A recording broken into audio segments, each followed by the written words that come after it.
கண்டன ஆர்ப்பாட்டத்தை முன்னின்று ஒருங்கிணைத்திருக்கிற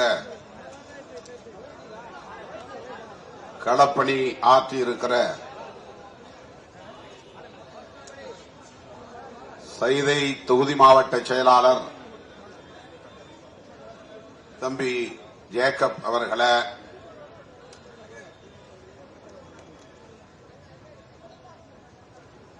அவருக்கு உற்ற துணையாக களத்தில் நின்று பணியாற்றியிருக்கிற தோழர்கள், சோழிங்கநல்லூர் தொகுதி மாவட்ட செயலாளர் மா ரியல் ரஜினி அவர்களை,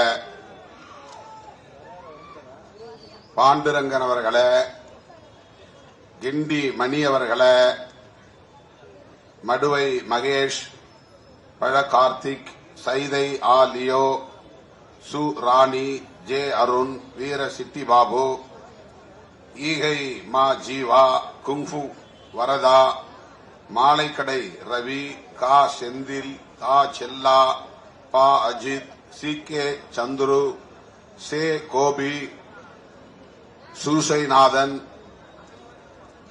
நீ இசையாஸ், பிடிசி பழனி ஆகிய தோழர்களை, பல்வேறு மாவட்டங்களில் இருந்து வருகை தந்திருக்கிற புதிய தொகுதி மாவட்ட செயலாளர்களை,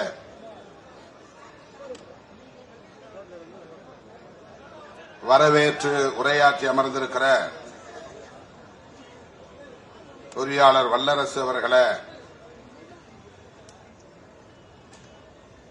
கிறிஸ்தவ சமூக நீதி பேரவை பொறுப்பாளர் போதகர் ஜோயல் அவர்களை, நம்மிடையே உரையாற்றி அமர்ந்திருக்கிற இசிஐ ரெவரண்ட் ஸ்டீபன் ஜெபா அவர்களை, லுத்தரன் சபையை சார்ந்த ரெவரண்ட் எஸ்பி ராஜ் அவர்களை, இசிஐ தேவாலயத்தை சார்ந்த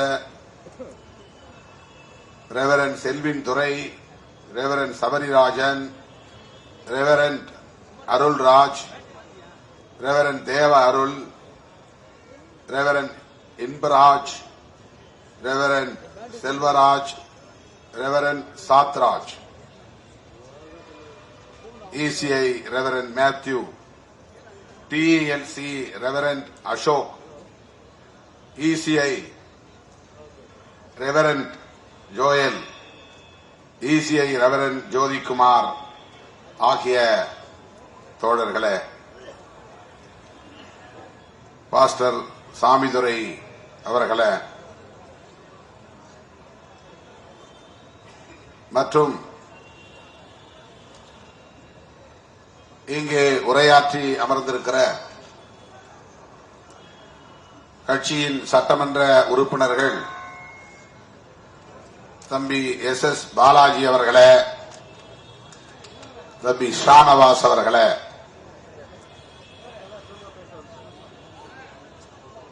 முதன்மை செயலாளர் தம்பி வன்னியரசு அவர்களே, தம்பி பாவரசு அவர்களே, துணை பொதுச் செயலாளர்கள் வன்னியரசு அவர்களே, எழில் கரோலின் அவர்களே, செய்தி தொடர்பாளர் பாவலன் அவர்களே மற்றும் தலைமை நிலைய செயலாளர்கள் தகடூர் தமிழ்ச்செல்வன் அவர்களே, இளஞ்சேக்வேரா அவர்களே, துணை பொதுச் செயலாளர் ரஜினிகாந்த் அவர்களே, இஸ்லாமிய ஜனநாயக பேரவையின் மாநில செயலாளர் அப்துல் ரஹ்மான் அவர்களே, மகளிர் விடுதலை இயக்கத்தின் மாநில செயலாளர் நற்சோனை அவர்களே, சமத்துவ வழக்கறிஞர்கள் சங்கத்தின் மாநில செயலாளர் வழக்குரைஞர் பார்வேந்தன் அவர்களே, சூக விடுதலை செழியன் அவர்களே, சங்க தமிழன் அவர்களே, ஆதிமொழி அவர்களே, யாழினி அவர்களே மற்றும் அப்துல் நாசர் அவர்களே, வி ஆர் ஜெயந்தி அவர்களே, இயக்கத்தின் முன்னோடிகளே, புதிதாக பொறுப்பேற்றிருக்கிற மாவட்ட பொறுப்பாளர்களே, எனது அழைப்பை ஏற்று வழக்கம் போல் ஓடோடி வந்திருக்கிற என் உயிரின் உயிரான விடுதலை சிறுத்தைகளே, உங்கள் அனைவருக்கும் என்னுடைய பணிவார்ந்த வணக்கத்தை தெரிவித்துக் கொள்கிறேன். பெயர்கள் விடுபட்டிருந்தால் பொறுத்திருட வேண்டும். தமிழினியன் இன்னும் ஏராளமான தோழர்கள் பொறுத்திருட வேண்டுகிறேன்.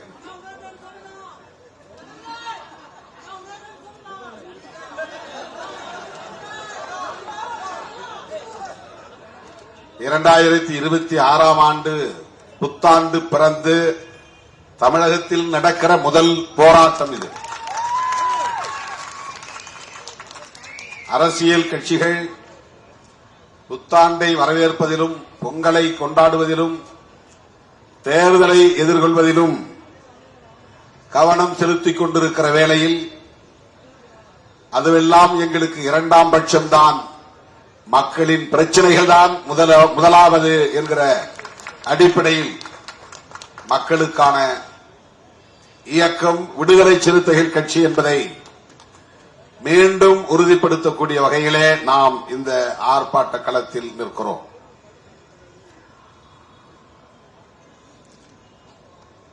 கிறிஸ்தவர்கள் மீது அண்மையிலே நடத்தப்பட்ட தாக்குதல் தேசிய அளவில் பெரும் விவாதத்தை எழுப்பியது. இது ஒன்றும் புதிதல்ல. 2014 ஆண்டு முதலாக பிஜேபி ஆட்சி பொறுப்பேற்ற அந்த ஆண்டிலிருந்தே கிறிஸ்தவர்கள் மீதான தாக்குதல்கள் சட்ட பாதுகாப்போடு அல்லது அரசுகளின் பாதுகாப்போடு திட்டமிட்டு அரங்கேற்றப்பட்டு வருகிறது.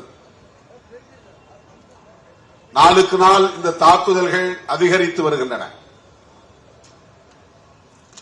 மேலோட்டமாக பார்த்தால் இஸ்லாமியர்களுக்கு எதிரான வெறுப்பு அரசியலைத்தான் பாரதிய ஜனதா கட்சியும் RSS உள்ளிட்ட சங் பரிவார் அமைப்புகளும் மேற்கொண்டு வருகின்றன என்பதை போல் தோன்றும்.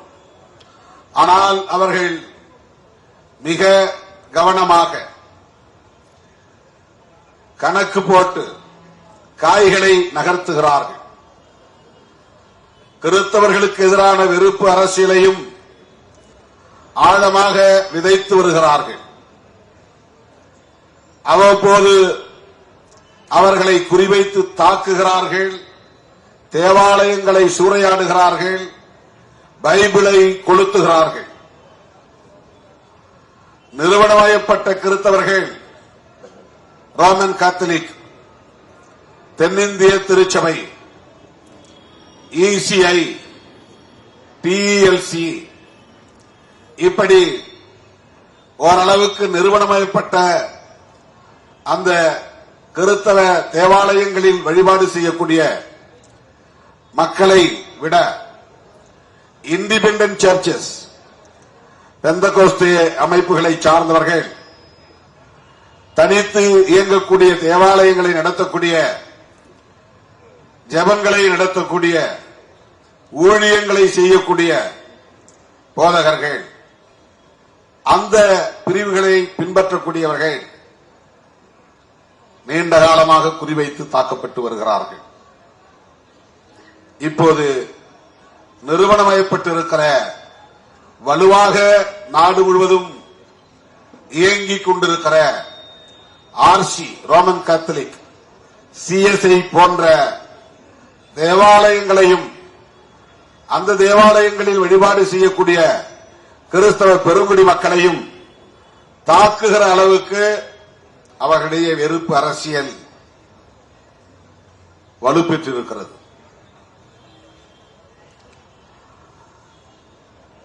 கடந்த ஒரு சில ஆண்டுகளாக புத்தாண்டின் போது நிறைய தோழர்கள் எனக்கு தொலைபேசியிலே தொடர்பு கொண்டு சொல்வார்கள், நாங்கள் வீட்டிலே இப்படி ஒரு ஜெப கூட்டம் வைத்திருந்தோம், எங்களை வந்து தாக்கிவிட்டார்கள், நாங்கள் ஏற்பாடு செய்திருந்த ஒரு சின்ன கூடாரம் அது, அதை திறக்க விடாமல் தடுக்கிறார்கள், காவல்துறையினர் அச்சுறுத்துகிறார்கள். இப்படித்தான் தமிழ்நாட்டில் அங்கொன்றும் இங்கொன்றுமாக மேற்கு மாவட்டங்களில், மதுரை மாவட்டங்களில் இந்த வன்முறைகள் நடைபெற்றன. கடந்த ஆண்டு அதற்கு முந்தைய ஆண்டு என்று கருதுகிறேன் பைபிளை கொளுத்திய காட்சியே சமூக வலைதளத்தில் வந்தது. இதுவெல்லாம் ஏதோ அங்கிருக்கக்கூடிய மதவெறி அமைப்புகளை சார்ந்தவர்கள் உணர்ச்சி வயப்பட்டு திடீரென்று தாக்குதல் நடத்துகிறார்கள் என்று நாம் எண்ணிவிடக் கூடாது.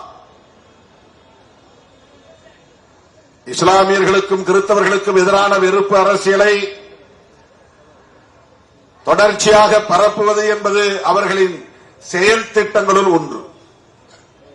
செயல் திட்டங்கள் என்றால் நாம் பிரச்சனைகளை எதிர்கொள்ளுகிற வேலைகளை மட்டும் செய்கிறோம். அவர்கள் பிரச்சனைகளை உருவாக்குவதற்கென்று திட்டமிடுகிறார்கள். அதுதான் அவர்களுக்கு உள்ள முக்கியமான சிறப்பு கூறு. அதாவது நாம் பிரச்சனையின் பின்னால் ஓடுகிறோம், அவர்கள் புதிதாக பிரச்சனைகளை உருவாக்குகிறார்கள். அடிப்படை உரிமைகளுக்காக நாம் போராடுகிறோம், ஜனநாயக உரிமைகளுக்காக நாம் போராடுகிறோம். சாதிய வன்கொடுமைகளில் இருந்து எங்களுக்கு பாதுகாப்பு வேண்டும் என்று போராடுகிறோம். பெண்களுக்கு எதிரான ஒடுக்குமுறைகளில் இருந்து எங்களுக்கு பாதுகாப்பு வேண்டும் என்று போராடுகிறோம். இப்படி வன்கொடுமைகளை எதிர்த்து போராடுவது நம்முடைய செயல் திட்டங்களாக இருக்கின்றன. அதை நாம் முன்கூட்டியே வரையறுப்பதில்லை. ஆனால் அவர்கள் என்றால் யார்? பிஜேபி, ஆர்எஸ்எஸ், விஸ்வ இந்து பரிஷத், பஜ்ரங் தள், அனுமன் சேனா, ஏபிவிபி மாணவர் அமைப்பு, இப்படி 30க்கும் மேற்பட்ட அமைப்புகள் இந்தியா முழுவதும் வெவ்வேறு அடையாளங்களோடு இயங்கிக் கொண்டிருக்கின்றன. அவர்கள் வெவ்வேறு முகமூடிகளை அணிந்தாலும் அவர்கள் முகம் ஒரே முகம்தான். வெவ்வேறு களத்தில் நின்று பேசினாலும் அவர்களின் கொள்கை ஒரே கொள்கைதான். வெவ்வேறு திசைகளில் பயணித்தாலும் அவர்களின் இலக்கு ஒன்றேதான். இதுதான் சங் பரிவார். பரிவார் என்றால் குடும்பம் என்று பொருள். சங் பரிவார் என்றால் சங்க பரிவாரம், அதாவது ஆர்எஸ்எஸ் குடும்ப அமைப்புகள். இந்த ஆர்எஸ்எஸ் குடும்ப அமைப்புகளுக்கு 25 ஆண்டுகளுக்கு பின்னர் இந்தியா எப்படி இருக்க வேண்டும் என்பது குறித்து கலந்தாய்வு செய்கிற, செயல் திட்டம் தீட்டுகிற, அந்த வேலைகளை பிறருக்கு ஒப்படைக்கிற அனைத்தும் உண்டு. நாம அடுத்த தேர்தலுக்கு என்ன பண்ண போறோம் இன்னும் பிளான் பண்ணல. நாம ஏப்ரல் மாசம் சட்டப்பேரவை பொது தேர்தல் வரப்போகிறது. நாம கிட்ட எந்த செயல் திட்டமும் இல்லை. ஆனால் பிஜேபிக்கும் ஆர்எஸ்எஸ்க்கும் விஸ்வ இந்து பரிஷத்துக்கும் அடுத்த மாதம் என்ன திட்டம் என்பது மட்டுமில்லை, அடுத்த நாள் என்ன வேலை என்பது மட்டுமில்லை, 5 ஆண்டுகளுக்கு பிறகு என்ன செய்ய வேண்டும், 5 ஆண்டுகளுக்குள் என்ன செய்து முடிக்க வேண்டும், 10 ஆண்டுகளுக்குள் என்ன செய்து முடிக்க வேண்டும், இந்தியாவை எப்படிப்பட்ட இந்தியாவாக மாற்றப் போகிறோம், நாம் நிறைவேற்றப் போகிற இந்த செயல் திட்டங்களுக்கு எதிரிகள் யார், தடைக்கற்களாக இருப்பவர்கள் யார் யார், என்ன செய்தால் இவர்களை எல்லாம் வீழ்த்த முடியும்,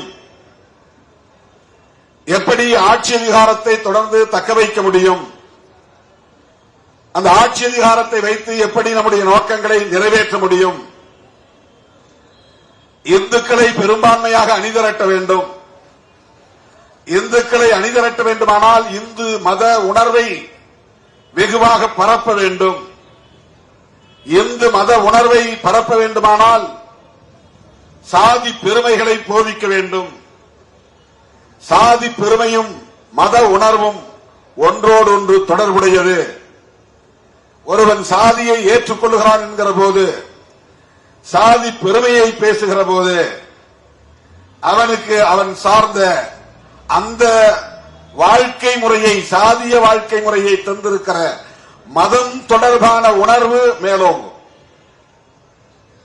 ஒருவன் தன்னை பறையன் என்று எண்ணி பெருமைப்படுகிறான் என்றால் அந்த சாதி எப்படி உருவானது, அது எந்த மதத்தை சார்ந்தது, அதற்கு என்ன பின்னணி புராணங்கள் இருக்கின்றன என்பதை தேடி அவன் செல்ல நேரும். அப்போது இவர்கள் ஆதரவாக நிற்பார்கள். நீங்கள் எல்லாம் சிவகுலத்தை சார்ந்தவர்கள், நீங்கள் எல்லாம் வைணவ குலத்தை சார்ந்தவர்கள், நீங்கள் எல்லாம் இந்த குலதெய்வத்தை கும்பிடக்கூடியவர்கள், உங்களுக்கு கோவில் வேண்டுமா, கட்டித் தருகிறோம். உங்களுக்கு பண்டிகைகளுக்கு ஏதேனும் உதவிகள் தேவையா, செய்து தருகிறோம். ஏழை எளிய மக்களுக்கு வீட்டுமனை பட்டா வேண்டுமா, ஆட்சி எங்கள் கையில், பட்டா தருகிறோம். வீடு மனை வேண்டுமா, வீடுகள் கட்டித் தருகிறோம். இந்த செயல் திட்டங்கள் எல்லாம் ஒவ்வொரு அமைப்புக்கும் தரப்பட்டிருக்கிறது. விஸ்வ இந்து பரிஷத்திற்கு ஒரு செயல் திட்டம். ஏனென்றால் முதல் நோக்கம் இந்துக்களை இந்துக்களாக அணிதிரட்டி இந்தியாவில் இந்துக்கள் தானே பெரும்பான்மை என்கிற உணர்வை ஊட்டி அவர்களை ஒரு கட்சியின் குடையின் கீழ் கொண்டு வந்துவிட வேண்டும். பிஜேபி பேசுகிற பெரும்பான்மைவாத அரசியலை காங்கிரசால் மதவெறி அடிப்படையில் பேச முடியாது. பிஜேபி பேசுகிற மதவெறி அரசியலை கம்யூனிஸ்ட் கட்சிகளால் பேச முடியாது. பிஜேபி பேசுகிற மதவெறி அரசியலை திராவிட கட்சிகளால் பேச முடியாது. பிஜேபி பேசுகிற மதவெறி அரசியலை ஜெயபிரகாஷ் நாராயணன் தலைமையிலான சீடர்கள் பல்வேறு இயக்கங்களாக முலாயம் சிங் யாதவ், லல்லு பிரசாத் யாதவ், தேவே கவுடா, இப்படி பல சரத் யாதவ், இன்றைக்கு பீகாரில் முதலமைச்சராக இருக்கிற நிதிஷ்குமார், இவர்கள் எல்லாம் ராம் மனோகர் லோகியா சோசலிஸ்ட் இயக்கத்தின் வெளிவந்தவர்கள். ஜெயபிரகாஷ் நாராயணனுடைய தலைமையில் பொது வாழ்க்கையில் தங்களை ஒப்படைத்துக் கொண்டவர்கள். அவர்கள் அனைவரும் சமூக நல்லிணக்கத்தை பேசக்கூடியவர்கள், சமூக நீதியை பேசக்கூடியவர்கள், சம தர்மத்தை பேசக்கூடியவர்கள், சகோதரத்துவத்தை பேசக்கூடியவர்கள். இஸ்லாமியர்களாக இருந்தாலும் அவர்கள் இந்த மண்ணின் பூர்வீக குடிகள் என்கிற நம்பிக்கை உள்ளவர்கள், அந்த அரவணைப்பு உள்ளவர்கள், அந்த மனிதநேயம் உள்ளவர்கள். அவர்கள் சுதந்திரம், சமத்துவம், சகோதரத்துவம் என்கிற புரட்சியாளர் அம்பேத்கரின் கோட்பாடுகளை ஏற்றுக்கொண்டவர்கள். அவர்களால் பிஜேபி பேசுகிற மதவெறி அரசியலை பேச முடியாது. இது அவர்களுக்கு மிகப்பெரிய வாய்ப்பாக அமைந்துவிட்டது. ஆகவே மதவெறியை தூண்டுவது எதற்காக என்றால் இந்துக்கள் அனைவரையும் பெரும்பான்மை மக்கள் என்று திரட்டுவதற்காக. இரண்டு வழிகளில் தான் அவர்களை திரட்ட முடியும். ஒன்று, நீ இந்து, நான் இந்து, இது ஒரு மதப்பற்று. அந்த உணர்வு இவனுக்கு பெரிய அளவிலே எடுபடவில்லை, டேக் ஆஃப் ஆகல. ஆகவே சாதி உணர்வை தூண்டுவது, நீ அவனும் ஒன்னா, உன் ஜாதி வேற அவன் ஜாதி வேற, நீ ஆண்ட பரம்பரை, நீ ஆண்ட பரம்பரை, சாதி உணர்வுகளை தூண்டிவிடுவது, ஆண்ட பரம்பரை என்று சொல்லுவது. அந்த சாதி உணர்வுகளை தூண்டுகிற போது அவனை அறியாமலேயே அவன் சார்ந்த மத கலாச்சாரங்களை, சடங்குகளை, சம்பிரதாயங்களை அவன் பின்பற்றியாக வேண்டும் என்கிற நிலைக்கு அவன் தள்ளப்படுகிறான். இது அவர்களின் அரசியல். ஏன் இவர்களை ஒன்றாக திரட்ட வேண்டும்? இதுதான் மிக முக்கியமானது. கிறிஸ்தவர்களின் வாக்குகள் அவர்களுக்கு தேவையில்லையா? தேவையில்லை என்று கராராக முடிவெடுத்து விட்டார். இஸ்லாமியர்களின் வாக்குகள் தேவையில்லையா? தேவையில்லை என்று கராராக முடிவெடுத்து விட்டார்கள். ஏனென்றால் என்னதான் நாம் முண்டியடித்து அவர்களின் வாக்குகளை பெற்றாலும் அந்த வாக்குகள் பெரிய அளவிலே நமக்கு வெற்றி பெறுவதற்கு பயன்படாது, தேவையில்லை. அதற்காக நம்முடைய கொள்கைகளை சமரசம் செய்து கொள்ளக்கூடாது. முஸ்லிம்களோடு, கிறிஸ்தவர்களோடு நாங்கள் நல்லிணக்கமாக இருக்கிறோம், சகோதரத்துவத்தை பேணுகிறோம், எங்களுக்கு உங்கள் ஓட்டு போடுங்கள் என்று கேட்டு அவர்களை இந்துக்களுக்கு எதிராக நிறுத்த முடியாது. ஏன் இந்துக்களுக்கு எதிராக நிறுத்த வேண்டும்? அப்போதுதான் இந்துக்களுக்கு இந்து என்கிற உணர்வு மேலும். அவன் முஸ்லீம், யாரையாவது ஒருத்தர் எதிரியா காட்டணும்ல.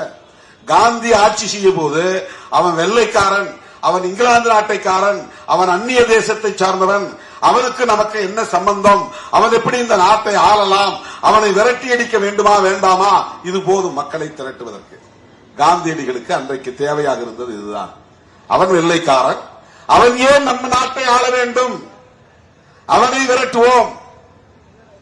நாம் இந்த மண்டை சார்ந்தவர்கள் இந்தியர்கள், நமக்கிடையிலே வேறு மொழிகள், பல்வேறு மொழிகள் இருக்கலாம், பல்வேறு மதங்கள் இருக்கலாம், வட இந்தியா தென்னிந்தியா என்கிற பேதங்கள் இருக்கலாம். எல்லாவற்றையும் கடந்து நாம் இந்தியர்களாக அணிதிரள்வோம் என்பது அன்றைக்கு காங்கிரஸ் கட்சிக்கு தேவையான முழக்கம். இந்தியர்களாய் அணிதிரள்வோம் என்பது. நாடு விடுதலை பெற்று 70 ஆண்டுகளுக்கு மேலாகிவிட்ட நிலையில், 80 ஆண்டுகளை தொட்டுவிட்ட நிலையில் இந்தியர்களாய் அணிதிரள்வோம் என்று சொல்ல வேண்டிய தேவை எழவில்லை. யாரை எதிர்த்து நீ இந்தியர்களாய் திரளுவோம் என்று சொல்ல முடியும்? பாகிஸ்தானை எதிராக நிறுத்தி பார்த்தார்கள், அந்த வேலை ஈடுபடவில்லை. பாகிஸ்தானுக்கு எதிராக இந்தியர்களை அணிதிரட்டுவதற்கு எத்தனையோ பல சூது சூழ்ச்சிகளை எல்லாம் செய்து பார்த்தார்கள். பாகிஸ்தானை சொல்லி விரட்ட முடியாது, திரட்ட முடியாது. பாகிஸ்தானை விரட்ட முடியாது. அவன் தேசத்தில் இருக்கிறான், தனியா போயிட்டான். ஆங்கிலேயர்களை விரட்டுவதற்கான களம் இல்லை, அந்த முழக்கம் தேவைப்படாது. இப்ப யாரை எதிராக நிறுத்தி இந்துக்களை திரட்ட முடியும்? இங்கே இருக்கிற இந்தியர்களாகவே இருக்கிற முஸ்லிம்களை அந்நியர்களாக்குவது, கிறிஸ்தவர்களை அந்நியர்களாக்குவது. எப்படி அவர்களை அந்நியர்களாக்குவது?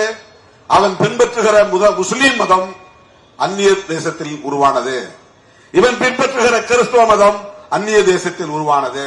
இந்தியாவில் மதம் இல்லையா? சைவம் இல்லையா? வைணவம் இல்லையா? ஏன் பௌத்த மதம் இல்லையா? அது இந்தியாவில் தோன்றிய மதம் தானே. ஏன் சமணம் இல்லையா? அது இந்தியாவில் தோன்றிய மதம் தானே. இவன் ஏன் அந்நிய மதத்தை ஏற்கிறான்? நமக்கும் இஸ்ரேலுக்கும் என்ன சம்பந்தம்? நமக்கும் ஜெருசலேத்திற்கும் என்ன சம்பந்தம்? நமக்கும் பெத்லேகத்திற்கும் என்ன சம்பந்தம்? எங்கோ எவரோ ஏதோ ஒரு தேசத்தில் பிறந்த இயேசு பெருமானை ஏன் இவர்கள் கட்டிப்பிடித்துக் கொண்டு அழுகிறார்கள்?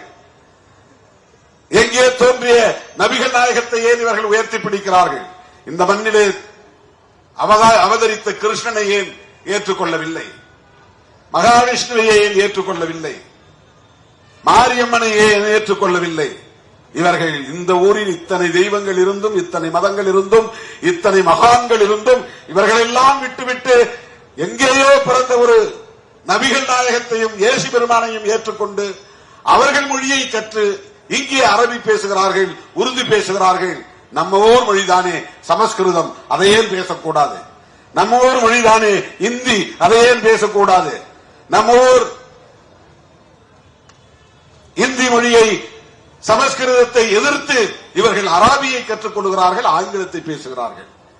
இவர்கள் அந்நிய கைக்கூலிகள், பிற நாட்டை சார்ந்தவர்கள்.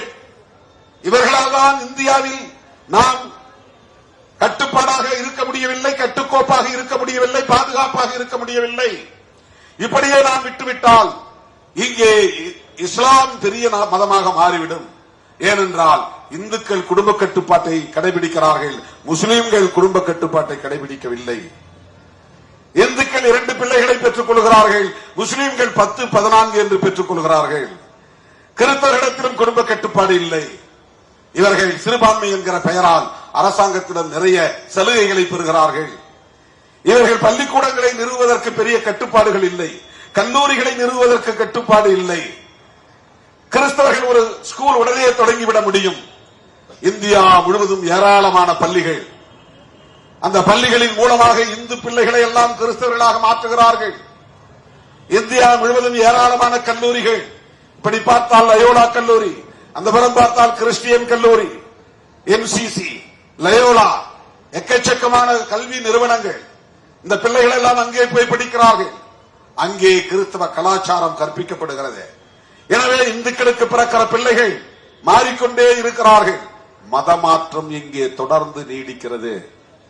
இஸ்லாமியர்களின் கல்வி நிறுவனங்கள், ஏராளமான பள்ளிக்கூடங்கள், ஏராளமான கல்லூரிகள், அதன் மூலம் ஏராளமான பிள்ளைகள் இஸ்லாத்தை தழுவுகிறார்கள். ஆக இந்துக்களின் பிள்ளைகள் எல்லாம் இஸ்லாம் கிறிஸ்தவம் என்று போய்கொண்டே இருக்கிறார்கள் என்றால், இதை தடுக்காமல் விட்டுவிட்டால் இந்தியாவே இஸ்லாமிய நாடாக மாறிவிடும். இதை தடுக்காமல் விட்டுவிட்டால் இந்தியாவே கிறிஸ்தவ நாடாக மாறிவிடும். எனவே மதமாற்றத்தை தடுக்க வேண்டும். இதுதான் மிக முக்கியமான வரி சொல். இந்தியாவிலே தொடர்ந்து நடைபெற்றுக் கொண்டிருக்கிற மதமாற்றத்தை தடுக்க வேண்டுமானால் இஸ்லாமியர்களுக்கு எதிராகவும் கிறிஸ்தவர்களுக்கு எதிராகவும் வெறுப்பு அரசியலை விதைத்தே தீர வேண்டும். அவர்கள் போடுகிற ஓட்டுக்காக நாம் இதை சமரசம் செய்து கொள்ள முடியாது. அவர்களின் வாக்குகளுக்காக நாம் இதை சமரசம் செய்து கொள்ள முடியாது. Well planned and well design, scientifically அறிவியல் பூர்வமாக இதையெல்லாம் ஆய்வு செய்கிறார்கள். இந்தியா முழுவதும் இஸ்லாமிய நிறுவனங்கள் எத்தனை, இந்தியா முழுவதும் மசூதிகள் எத்தனை, இந்தியா முழுவதும் தர்காக்கள் எத்தனை, இவற்றுக்கு இருக்கிற சொத்து மதிப்பு எவ்வளவு, இந்தியா முழுவதும் கிறிஸ்தவ நிறுவனங்கள் எத்தனை, தேவாலயங்கள் எத்தனை, கல்வி நிறுவனங்கள் எத்தனை, அவர்களுக்கெல்லாம் இருக்கிற சொத்து மதிப்பு எவ்வளவு, எத்தனை லட்சம் கோடி கிறிஸ்தவர்களின் கட்டுப்பாட்டில் இருக்கிறது, எத்தனை லட்சம் கோடி இஸ்லாமியர்களின் கட்டுப்பாட்டில் இருக்கிறது, எவ்வளவு ஏக்கர் நிலங்கள் இவர்களின் கட்டுப்பாட்டிலே இருக்கிறது. இந்த நிலங்களை எல்லாம் நாம் கைப்பற்ற வேண்டாமா? இது இந்திய தேசம் இல்லையா? இப்படி வெறுப்பை பரப்புகிறார்கள். அடிப்படை காரணம் மதமாற்றத்தை நிறுத்துவது. தலித்துகளும் பழங்குடி மக்களும் தான் அதிகம் மதமாறி இருக்கிறார்கள். சாதி இந்துக்கள் அங்கொன்றும் இங்கொன்றுமாக எப்போதோ மதமாறியவர்கள். நாடார் சமூகத்தில் ஏராளமானவர்கள் கிறிஸ்தவர்களாக மாறினார்கள்.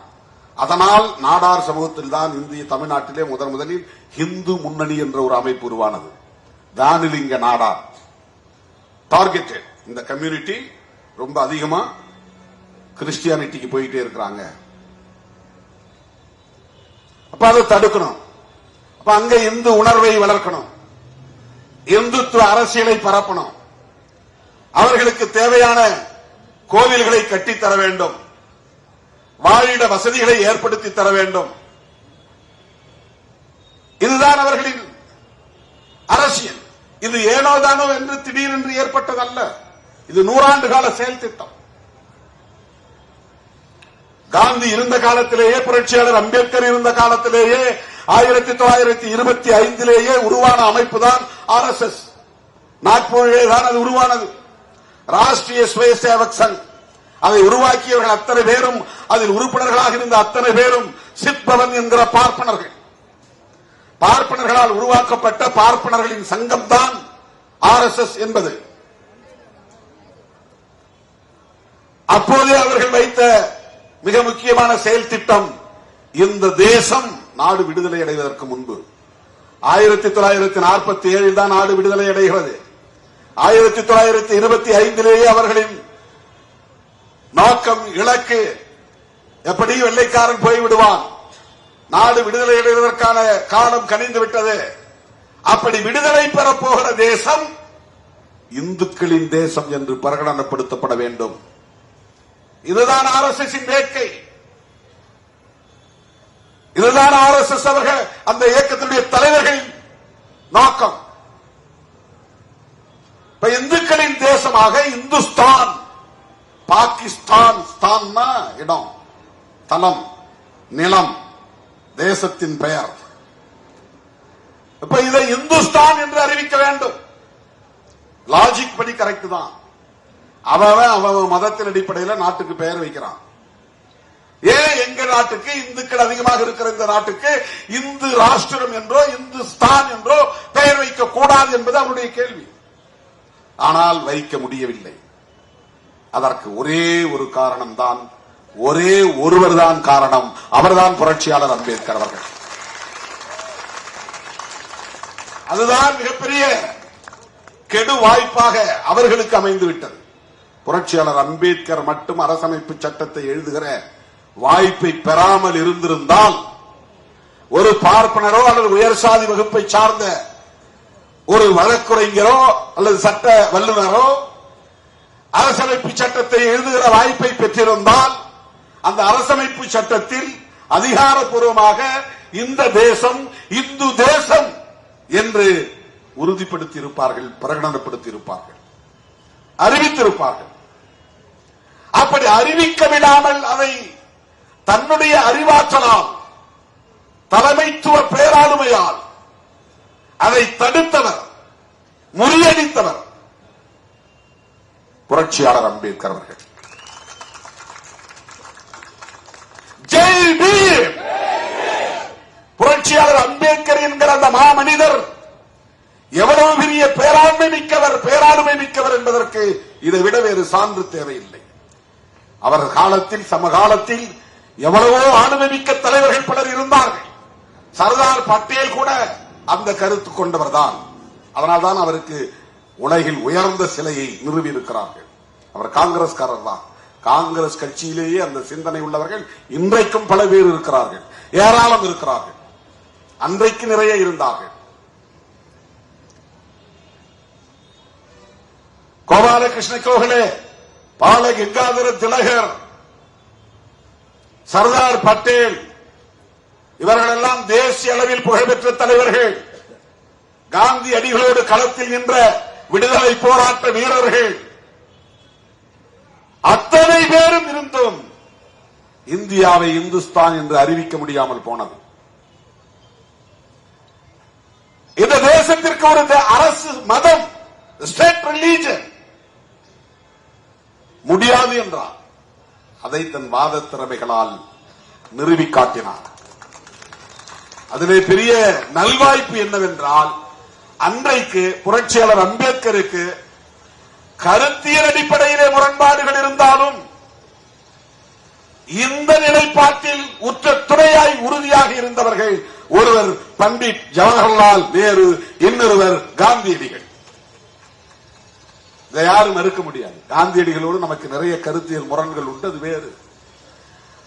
புரட்சியாளர் அம்பேத்கர் அவர்களுக்கும் ஜவஹர்லால் நேரு அவர்களுக்கும் இடையில் நிறைய வாத பிரதிவாதங்கள் நடந்திருக்கின்றன. நேருவை கண்டித்து பதவியை தூக்கி எறிந்தவர் புரட்சியாளர் அம்பேத்கர் அவர்கள். யார் யாரையோ பிளானிங் கமிஷன்ல உறுப்பினரா போடுறாரு நேரு. நான் ஒரு எக்கனாமிஸ்ட், நான் ஒரு பொருளாதார அறிஞர், உலகம் அறிந்த ஒரு பொருளாதார நிபுணர். என்னை திட்ட கமிஷன் என்கிற அந்த குழுவிலே உறுப்பினராக சேர்க்க அவருக்கு மனமில்லை. தகுதி இல்லாதவர்களை எல்லாம் பிளானிங் கமிஷன் மெம்பராக போடுகிறார், என்னை போடவில்லை.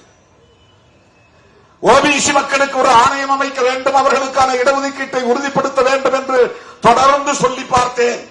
அதை அவர் ஏற்கவில்லை.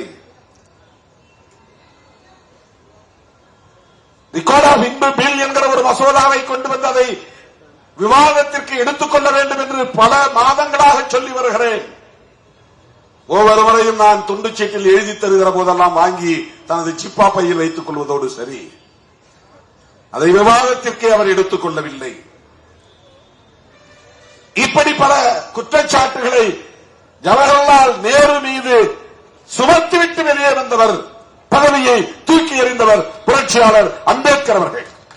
ஆனால் அந்த நேரு புரட்சியாளர் அம்பேத்கரோடு ஒரு புள்ளியில் உடன்பட்டார்.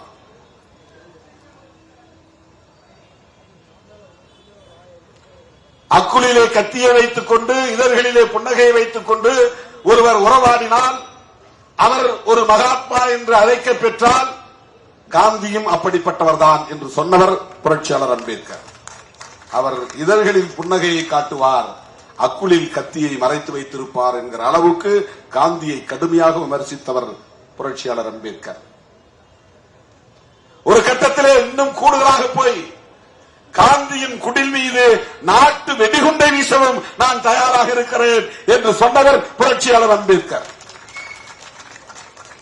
காந்தியடிகளுக்கும் புரட்சியாளர் அம்பேத்கர் அவர்களுக்கும் அந்த அளவுக்கு ஐடியாலஜிக்கல் கான்ஃபிளிக்ட், கான்ட்ராடிக்ஷன், கருத்தியல் அடிப்படையிலான முரண்கள் கூர்மை பெற்றிருந்த காலம் அது.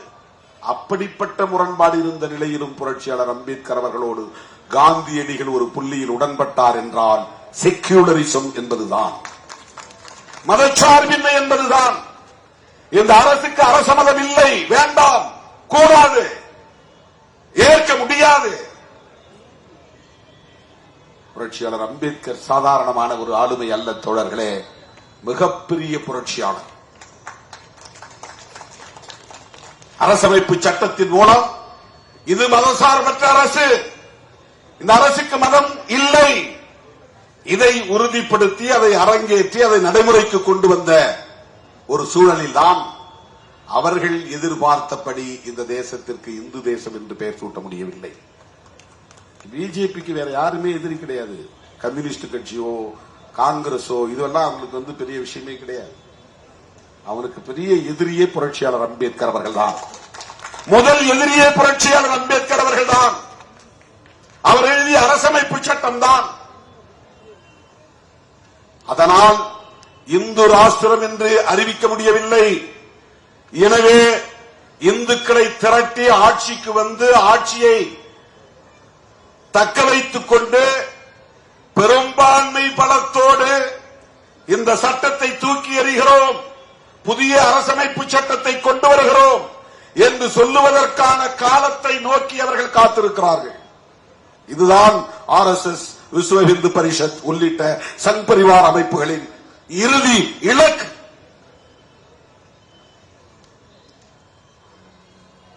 ஆகவே ஆட்சியை கைப்பற்றிவிட்டார்கள். ஆனால் அவர்கள் நினைத்ததை செய்ய முடியவில்லை. 2014ஆம் ஆண்டு மோடி வந்தார். அதற்கு முன்னதாகவே வாஜ்பாய் வந்தார். வாஜ்பாய் ஆட்சிக்கு வந்தபோது திமுக ஆதரவு தெரிவித்தது. ஆனால் திமுக அப்போது வாஜ்பாயிடம் என்ன கண்டிஷன் போட்டது என்று சொன்னால், நீங்கள் சிவில் கோடு பற்றி பேசக்கூடாது, காமன் சிவில் கோடு, பாபர் மசூதி பற்றி பேசக்கூடாது, ஜம்மு காஷ்மீர் விவகாரத்தை பற்றி பேசக்கூடாது, இந்த ஆர்டிகிள் 370 நாங்க ரிப்பீல் பண்ணுவோம் அப்படிலாம் பேசக்கூடாது. இந்த மூணுக்கும் ஒத்துக்கிட்டா அவங்களோட நாங்க கூட்டணி, அதுக்கு ஒத்துக்கிட்டு டிஎம்கே அலையன்ஸ் போட்டு அது அந்த அடிப்படையில் அவங்களின் ஆதரவோடு ஆட்சிக்கு வந்த காலம் அந்த காலம். ஆட்சியை கைப்பற்றினார்களே தவிர வலுப்பெற்றவர்களாக இல்லை. மோடி வந்தார், தனி பெரும்பான்மை பெற்றார், தொடர்ந்து 3வது முறையாக வெற்றி பெற்றிருக்கிறார், தனி பெரும்பான்மை கிடைத்திருக்கிறது. ஆனாலும் 2/3 மெஜாரிட்டி கான்ஸ்டிடியூஷன் மேல கை வைக்கணும்னு சொன்னா, ஒரு அமெண்ட்மெண்ட் கொண்டு வரணும் சொன்னா 3இல் 2 மடங்கு ஆதரவு உறுதிப்படுத்தப்பட வேண்டும். இல்லைன்னா முடியாது. 2 அவைகளிலும் உறுதிப்படுத்தப்பட வேண்டும், இல்லை என்றால் முடியாது. ஒரு அவை லோக்சபா மக்களவை, இன்னொரு அவை ராஜ்யசபா மாநிலங்களவை. ராஜ்யம்னா மாநிலம், லோக்னா மக்கள், மக்களவை மக்களால் தேர்ந்தெடுக்கப்பட்ட உறுப்பினர்கள் இருப்பது மக்களவை. உறுப்பினர்கள் சட்டமன்ற உறுப்பினர்கள் எல்லாம் மாநிலங்களில் ஓட்டு போட்டு தேர்ந்தெடுத்து அனுப்பப்படுகிற எம்பிக்களுக்கு பெயர் மாநிலங்களவை உறுப்பினர்கள், ராஜ்யசபா மெம்பர். இங்கேயும் 2/3 மெஜாரிட்டி வேண்டும், அங்கேயும் 2/3 மெஜாரிட்டி வேண்டும். லோக்சபாவில் அவங்களால பண்ணிட முடியும், அவங்களுக்கு சப்போர்ட் இருக்கு, கூட்டணி கட்சி ஆதரவு இருக்கு. ஆனா ராஜ்யசபாவில் முடியாது. ஏன்னா மாநிலங்களில் ஆளுகிற கட்சிகள், மாநில கட்சிகள் அவர்கள் பெற்ற சட்டமன்ற உறுப்பினர்களை வைத்து அவர்கள் ராஜ்யசபா உறுப்பினர்களை கூடுதலாக வென்றெடுத்து விடுகிறார்கள். இப்ப தமிழ்நாட்டில் டிஎம்கே மெஜாரிட்டி, இப்ப திமுக ராஜ்யசபா உறுப்பினர்கள் தான் இங்கிருந்து அதிகமா போவாங்க. இங்க பிஜேபிக்கு ராஜ்யசபா உறுப்பினர் வென்றெடுக்க முடியாது. ஒன்னு திமுக இல்லைன்னா அதிமுக. அப்படி இல்லைன்னா திமுகவோ அதிமுகவோ கூட்டணி கட்சிக்கு 1-2 கொடுத்தா அவங்க இருப்பாங்க, அவங்க அவ்வளவுதான். இப்ப தமிழ்நாட்டில் இருந்து 0, கேரளாவில் இருந்து 0, மேற்கு வங்கத்தில் இருந்து 0, கர்நாடகாவில் இருந்து 0, தெலுங்கானாவில் இருந்து 0. இப்படி பல மாநிலங்களில் மாநில கட்சிகள் அல்லது காங்கிரஸ் கட்சி ஆட்சியில் இருப்பதனால், கம்யூனிஸ்ட் கட்சி ஆட்சியில் இருப்பதனால் அந்த மாநிலங்களிலிருந்து தேர்ந்தெடுக்கப்படுகிற ராஜ்யசபை உறுப்பினர்கள் மாநில கட்சிகளின் வலிமையோடு இருக்கிற உறுப்பினர்கள், மாநில கட்சிகளுக்கான வலிமையோடு இருப்பவர்கள். அவர்கள் பிஜேபிக்கு ஓட்டு போட மாட்டாங்க. அவர்கள் ஆளுகிற மாநிலங்களில் இருந்து ராஜ்யசபா மெம்பர் வருவாங்க. ஆனா அந்த எண்ணிக்கை போதாது. ஆனா ஒவ்வொரு முறையும் ஏமாற்றி தில்லு முள்ளு வேலை செய்து சில பேரை வரவிடாமல் தடுத்து ஓட்டு போட விடாமல் தடுத்து அல்லது வேறு வகையான சில மால் பிராக்டிஸ் செய்து ராஜ்யசபாவிலும் அவர்கள் அதை சாதிக்கிறார்கள். அது ஆளுங்கட்சியாக இருப்பதனால் 2/3 மெஜாரிட்டி கொண்டு வந்து விடுகிறார்கள். உண்மையில் அவர்களின் தனிப்பட்ட பலத்தின் அடிப்படையில் வலுவின் அடிப்படையில் அதை செய்யவில்லை. என்னதான் இருந்தாலும் கூட்டணி கட்சி தயவோடு தான் அதை செய்ய முடியுது. அல்லது எதிர்கட்சிகளில் இருப்பவர்களை வளைத்து போட்டுத்தான் அதை செய்ய முடிகிறது.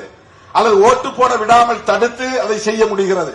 இதுதான் அன்னைக்கு ஆஜராகிறவங்கள நிறைய பேரை ஓட்டு போட விடாம தடுத்துருவாங்க. அவன் ஆப்சென்ட் ஆயிடுவான். அதன் மூலம் 2/3 மெஜாரிட்டி வந்துச்சு. அதுவும் டிவிஷன் கேட்டாதான் எழுதிருச்சு. யாராவது ஒருத்த வாக்கெடுப்புக்கு அனுமதிக்க வேண்டும் டிவிஷன் அப்படின்னு நினைச்சா டிவிஷன் கொடுத்தாங்க. டிவிஷன்னா வாக்கெடுப்பு நடத்துங்கன்னு அர்த்தம். இல்லன்னா குரல் வாக்கெடுப்பு. ஆம் என்போர் ஆம் என்க, இல்லை என்போர் இல்லை என்க. அது இந்தியில சொல்லுவாங்க. உடனே ரூலிங் பார்ட்டி மெஜாரிட்டியா இருக்கவங்க ஓன் கத்துவான், ஆம் கத்துவான். நாம என்ன கத்தினாலும் ஈடுபடாது. நாம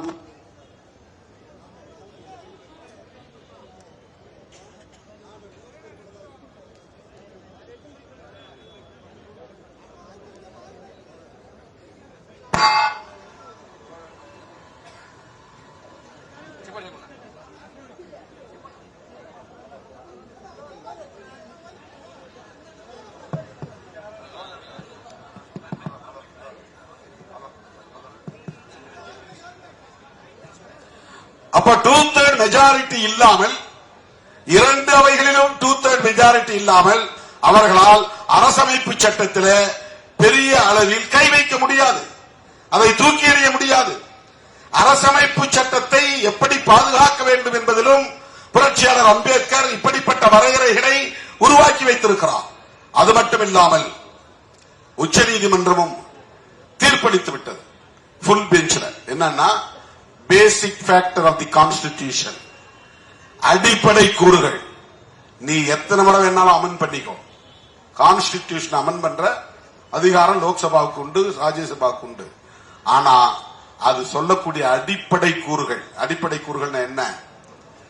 பிரியாம்பில் இருக்கிற கோட்பாடுகள் அது பாதிக்கப்படக்கூடாது. அடிப்படை உரிமைகள் பாதிக்கப்படக்கூடாது. மதம் சார்ந்த உரிமைகள் பாதிக்கப்படக்கூடாது. அதில் நீ கை வைக்க முடியாது.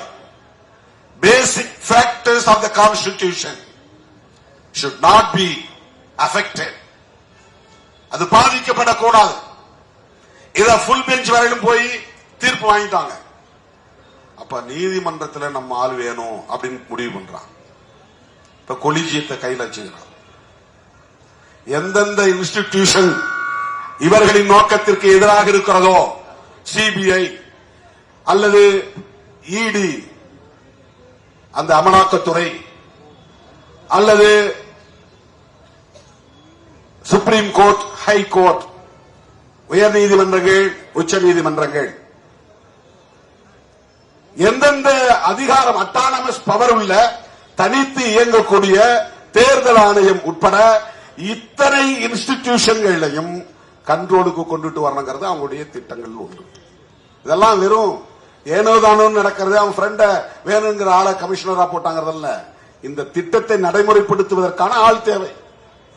அதற்கு ஒவ்வொரு துறையிலும் தேடி பார்த்து RSS பயிற்சி உள்ள, பயிற்சி பெற்ற, அந்த கருத்துக்கு உடன்படுகிற ஆட்களை தேடி பிடித்து அல்லது பிரெயின் வாஷ், மூளைச்சலவை செய்து அவனுக்குள்ளே மத உணர்வை ஊட்டி அவனையும் RSS ஆளாக மாற்றி முக்கிய பொறுப்புகளில் அமர வைப்பார்கள். உயர் நீதிமன்ற நீதிபதிகளாக GR சுவாமிநாதன் நம்மால் அங்க இருக்கட்டும்.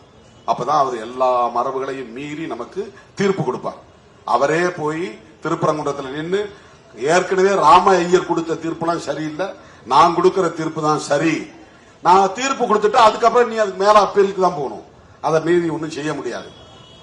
அப்போ இதை யார் முடிவு செய்கிறார்கள் என்றால் RSS ஹெட், சங் பரிவார்களின் தலைமை.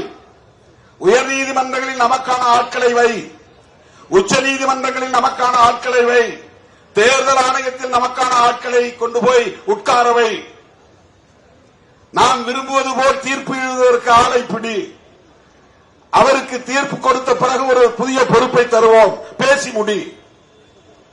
சுப்ரீம் கோர்ட் ரிட்டையர்டு, உடனே உனக்கு பெரிய போஸ்ட், கவர்னரா போ. இந்த மாநிலத்தில் கவர்னரா போய் 5 வருஷம் இரு, குடும்பத்தோட நிம்மதியா வாழ்க்கை நடத்து, நான் விரும்புற மாதிரி தீர்ப்பு எழுதி கொடு. இதெல்லாம் வெல் டிசைன்டு, ப்ரீ பிளான்ட், 20-25 ஆண்டுகளுக்கான செயல் திட்டம். இது எதேச்சியா நாம சந்திக்கிற பிரச்சனைகளை நம்முடைய சாமர்த்தியத்தால எதிர்கொண்டு அதுல மீண்டு வந்துருவோம், அது தனி. ஆனா அவர்கள் இதை செய்தால் என்ன எதிர்ப்பு வரும், யாரிடமிருந்து எதிர்ப்பு வரும், யார் யார் இதை எதிர்ப்பார்கள், எவை எவை தடைகளாக இருக்கும், அந்த தடைகளை எப்படி தகர்ப்பது, எதிரிகளை எப்படி வீழ்த்துவது, எதிர்ப்புகளை எப்படி முறியடிப்பது, இவற்றையெல்லாம் முன்கூட்டியே ஆராய்ந்து ஆய்வு செய்து கலந்துரையாடி எப்படி இதை எதிர்கொள்வது என்பது உட்பட திட்டங்களை வரையறுத்து வைத்திருக்கிறார்கள். இதற்காக அவர்கள் இந்தியா முழுவதும் 13,000க்கு மேற்பட்டவர்களை முழுநேர பணியாளர்களாக வைத்திருக்கிறார்கள். RSS, விஸ்வ இந்து பரிஷத்து, பஜ்ரங் தளம், ஹனுமன் சேனா, இந்த மாதிரியான அமைப்புகளில் திருமணம் செய்து கொள்ளாமல், எந்த விளம்பரமும் தேடாமல், எந்த விதமான சொத்து சுகம் என்கிற நாட்டம் இல்லாமல் ஆட்களை தேர்வு செய்து பயிற்சி கொடுத்து எப்படி பௌத்த மாங்குகளை உருவாக்குகிறார்களோ, எப்படி கிறிஸ்தவ பாதிரியார்களை உருவாக்குகிறார்களோ, அப்படி RSS உள்ளிட்ட சங் பரிவார்களில் முழு நேர பணியாளர்களை உருவாக்குகிறார்கள். திருமாவளவன் தான் இதை பேசிட்டு கிடக்கிறான், அவனை போய் தனம் பாரு, பேசாத, அவன்கிட்ட போய் RSS கைட கொடு, அந்த புக் ஏதாவது ரிலீஸ் பண்ணா கொண்டு போய் கொடு, அவனுக்கு போய் பிளஸ் பண்ணிட்டு வா, அவன் குடும்பத்தில் ஏதாவது நடந்தா போய் விசாரிச்சுட்டு வா, அவன் அண்ணனா பழகு, தம்பியா பழகு, அவன் கூட இருக்கிறவங்களோட நட்பா பழகு, அவங்களுக்கு வேண்டிய உதவிகளை செய்ய. யூனியன் கவர்மெண்ட் மூலமா என்ன செய்ய முடியுமோ செஞ்சு கொடு, நீதித்துறை மூலமா என்ன செய்ய முடியுமோ செஞ்சு கொடு. அவன் மேல கேஸ் இருக்கா பாத்துக்கோ, வரவிடாம கேஸே வரவிடாம தள்ளி தள்ளி போடு, வந்தா அவனுக்கு சாதகமா ஒரு தீர்ப்பு கொடு.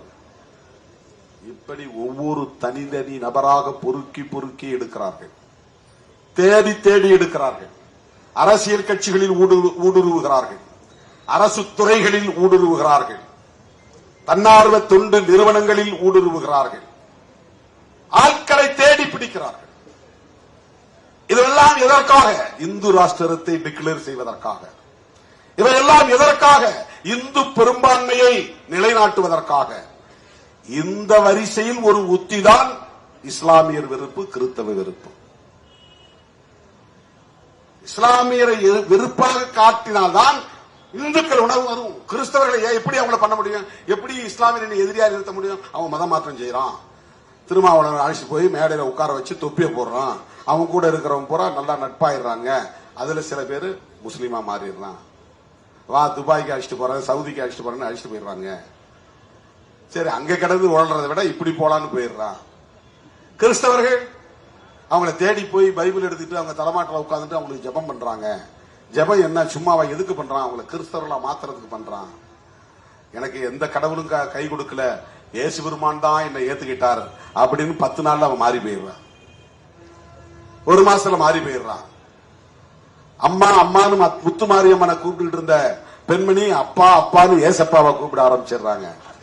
இது ஆடு முழுவதும் நடக்கிறது. இப்படி மதமாற்றம் நிகழ்கிறது. மதமாற்றத்தை தடுக்க வேண்டும், இந்துக்களை பெரும்பான்மை அடிப்படையில் திரட்ட வேண்டும். 2 காரணம் இருக்கு இந்த வெறுப்பு அரசியலுக்கு. ஒன்னு, மதமாற்றத்தை தடுக்கிறது. பூந்து அடிச்சாதான் அவங்க அந்த வேலையை செய்ய மாட்டாங்க. அதுக்கு எத்தனையோ சான்றுகள் உட்கார்ந்து படிச்சுக்கிட்டு இருந்தேன். 2024 இந்தியாவில் நடந்த மொத்த தாக்குதல்கள் ஒவ்வொரு மாநிலத்திலும் ரொம்ப டாப் போஸ்ட்ல இருக்கிறது உத்தரப்பிரதேசம் தான். ஒரே ஆண்டுல 188 தாக்குதல்கள் நடந்திருக்கின்றன. தமிழ்நாடு 8வது இடத்துல இருக்கு, உத்தரப்பிரதேசம் முதலிடத்தில் இருக்கு.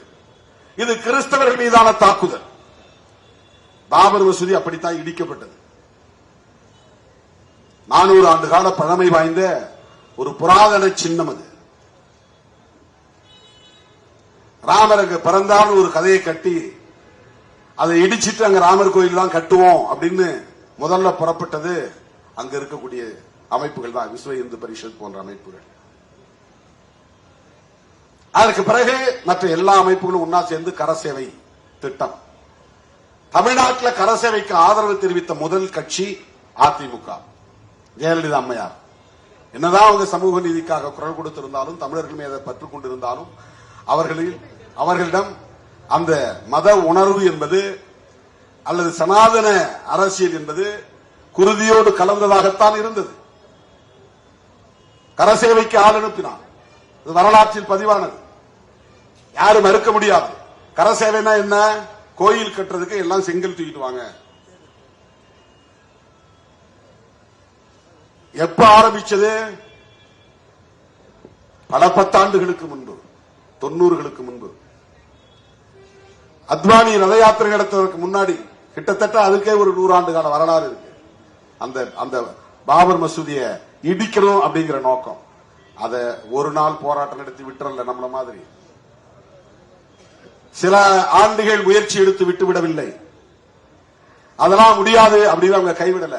தொடர்ந்து தொடர்ந்து தொடர்ந்து அந்த பிரச்சனையை ஊதி ஊதி ஊதி பெருக்கி அத்வானி மண்டல் பரிந்துரைக்கு எதிராக ஓபிசி மக்களுக்கு, மாணவர்களுக்கு இடஒதுக்கீடு கொடுக்க கூடாது என்று எதிர்த்து நடத்திய அந்த ரத யாத்திரை தான் ரத்த யாத்திரையிலே போய் முடிந்து அந்த வேகத்தோடு பாபர் மசூதி இடிப்பும் அரங்கேறியது. பாபர் மசூதி இடிப்புக்கு பிறகு நமக்காக RSS இருக்கிறது, பிஜேபி இருக்கிறது, விஸ்வ இந்து பரிஷத் இருக்கிறது என்கிற நம்பிக்கையை இந்து மக்களிடத்தில் உருவாக்கினார்கள். சுப்ரீம் கோர்ட் விசாரித்தது. தீர்ப்பு என்ன சொன்னார்கள் என்றால், இங்கே ராமர் பிறந்தாரா? இல்லை, ஒத்துக்கிறாங்க. இங்க ராமர் கோவில் இருந்ததா? இல்லை, ஒத்துக்கொள்கிறார்கள். இந்த இடம் இந்துக்களுக்கு சொந்தமானதா? இல்லை, ஒத்துக்கொள்கிறார்கள். அப்புறம் எப்படி தீர்ப்பு? ராமருக்கு கோயில் கட்டணும், முஸ்லிம் வெளியே போ. இதுதான் தீர்ப்பு. இது என்ன நியாயம்? அவருடைய தீர்ப்பிலேயே இது சொல்லப்படுகிறது. இங்கே ராமர் கோவில் இருந்தது என்பதற்கான சான்றுகள் இல்லை. இங்கே தோன்றிய தொல்லியலாளர்கள் கொடுத்த ஆதாரங்களின் அடிப்படையில் பார்த்தால் கீழே கட்டிடம் இருந்தது, ஆனால் அது இந்து கோவில் என்பதற்கு ஆதாரம் இல்லை. கட்டிடம் இருந்துச்சு, தோண்டி பார்த்தா இந்த இடத்துல தோண்டினா கூட ஏதாவது கட்டடம் இருக்கும் கீழே. இல்லைன்னா இங்க புத்தர் சிலை கிடந்தாலும் கிடக்கும். ஒரு 100 அடி அல்ல ஒரு 40 அடி 50 அடி தோண்டி பார்த்தா பல இடங்கள்ல, ஏன்னா இதெல்லாம் செங்கை காஞ்சிபுரம் எல்லாம் பௌத்த பூமியாக இருந்த பகுதி.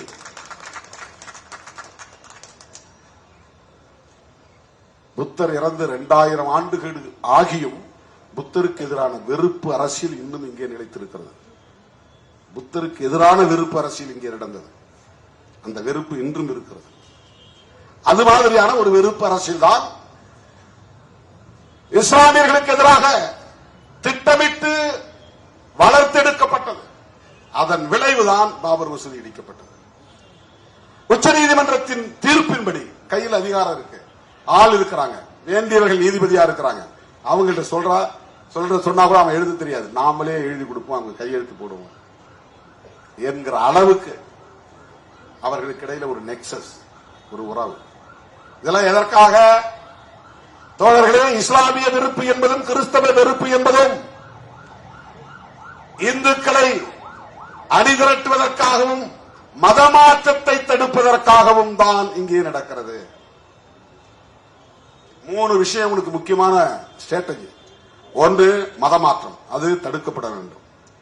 இரண்டாவது, லவ் ஜிஹாத், நாடக காதல், அதை தான் இங்க தமிழ்நாட்டில் காப்பி அடிச்சாங்க.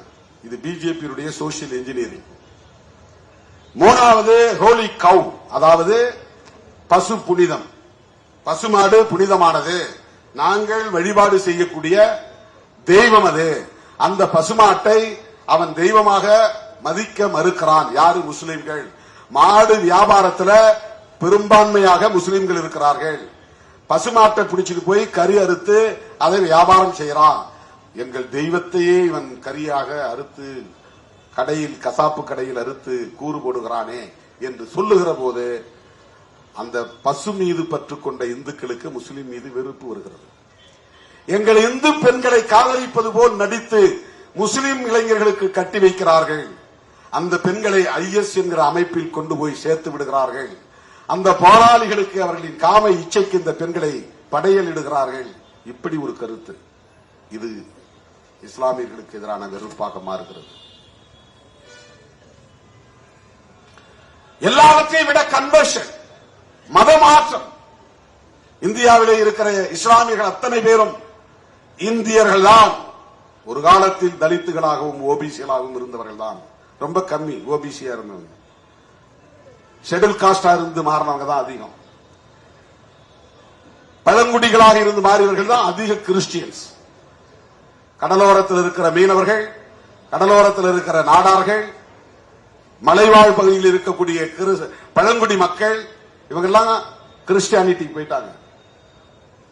கிறிஸ்தவர்கள் வந்தார்கள், அன்பு காட்டினார்கள், அரவணைத்தார்கள், கல்வி தந்தார்கள், சுகாதாரம் தந்தார்கள், மருத்துவம் தந்தார்கள், நல்ல ஆடைகளை கொடுத்தார்கள், மனிதனாக மதித்தார்கள், சகோதரனாக கட்டித் தழுவினார்கள். இதுவெல்லாம் ஆயிரக்கணக்கான ஆண்டுகளாக கிடைக்காமல் இருந்த மக்களுக்கு அவர்கள் மீது அன்பு பெருகியது, நட்பு உறவாக மாறியது. ஆகவே அவர்கள் எங்களுக்கு இயேசு பெருமான் போதும், நபிகள் நாயகம் போதும், அல்லாஹ் ஒருவர் போதும் என்று அந்த மதங்களை ஏற்றுக்கொண்டார்கள். இது வழிபாட்டு சுதந்திரம். இந்திய அரசமைப்பு சட்டம் அந்த சுதந்திரத்தை தருகிறது. அதுதான் கான்ஸ்டிடியூஷன் மேல அவங்களுக்கு இருக்கிற பிரச்சனை. எனவே இஸ்லாமியர்களுக்கு எதிராகவும் கிறிஸ்தவர்களுக்கு எதிராகவும் இவர்கள் பரப்புகிற வெறுப்பு அரசியல் என்பது திடீரென்று பிஜேபி ஆட்சிக்கு வந்ததனால் நிகழ்ந்துகிற ஒன்று அல்ல, நிகழ்ந்து விட்ட ஒன்று அல்ல, நிகழ்ந்து கொண்டிருக்கிற ஒன்று அல்ல. இது 100 ஆண்டு கால செயல் திட்டம். இந்துக்களை பெரும்பான்மை அடிப்படையில் அணிதிரட்டுவதற்கு இஸ்லாமிய வெறுப்பும் கிறிஸ்தவ வெறுப்பும் அவர்களுக்கான அரசியல் உத்திகளில் ஒன்று. அதற்கு அவர்கள் முன்வைக்கக்கூடிய குற்றச்சாட்டுகள் மதமாற்றம், நாடக காதல், புனித பசுவை அவமதிக்கும் போக்கு அல்லது கொலை செய்யும் போக்கு. இதற்காக நாங்கள் இஸ்லாமியர்களை வெறுக்கிறோம், கிறிஸ்தவர்களை வெறுக்கிறோம், அவர்களை தாக்குவோம், பைபிளை பரப்பக்கூடாது, குர்ஆனை பரப்பக்கூடாது. புகுந்து அடிக்கும் போது இந்துக்கள் மத்தியில் பெரிய உற்சாகம் வருகிறது. காங்கிரஸ் இல்லாத பாரதம். இந்துக்களே பாருங்கள், தீபாவளிக்கு வாழ்த்து சொல்றாரா ஸ்டாலின், திருமாவளவன், இவங்கெல்லாம் இந்து விரோதிகள். கம்யூனிஸ்ட் கட்சிகள் செய்கிறார்களா, இவர்கள் எல்லாம் இந்து விரோதிகள். காங்கிரஸ் கட்சி முஸ்லிம்களோடும் கிறிஸ்தவர்களோடும் தான் நெருக்கம் காட்டுகிறது. ராகுல் காந்தி நோன்பு கஞ்சி குடிக்கிறார், கிறிஸ்துமஸ் பண்டிகை கொண்டாடுகிறார். உங்களோடு சேர்ந்து தீபாவளி பண்டிகை கொண்டாடுகிறாரா? ராகுல் காந்தி முஸ்லிம்களுக்கானவர், கிறிஸ்தவர்களுக்கானவர். அவங்க அம்மாவே ஒரு கிறிஸ்டியன் தான். இப்படி விருப்ப அரசியல். எனவே முஸ்லிம் ஓட்டு வேண்டாம், கிறிஸ்தவ ஓட்டு வேண்டாம். கிறிஸ்தவர்களும் முஸ்லிம்களும் மதமாற்றம் செய்கிறார்கள். எனவே அவர்களுக்கு எதிரான வெறுப்பை விதைத்து இந்துக்களை அணிதிரட்டுவது,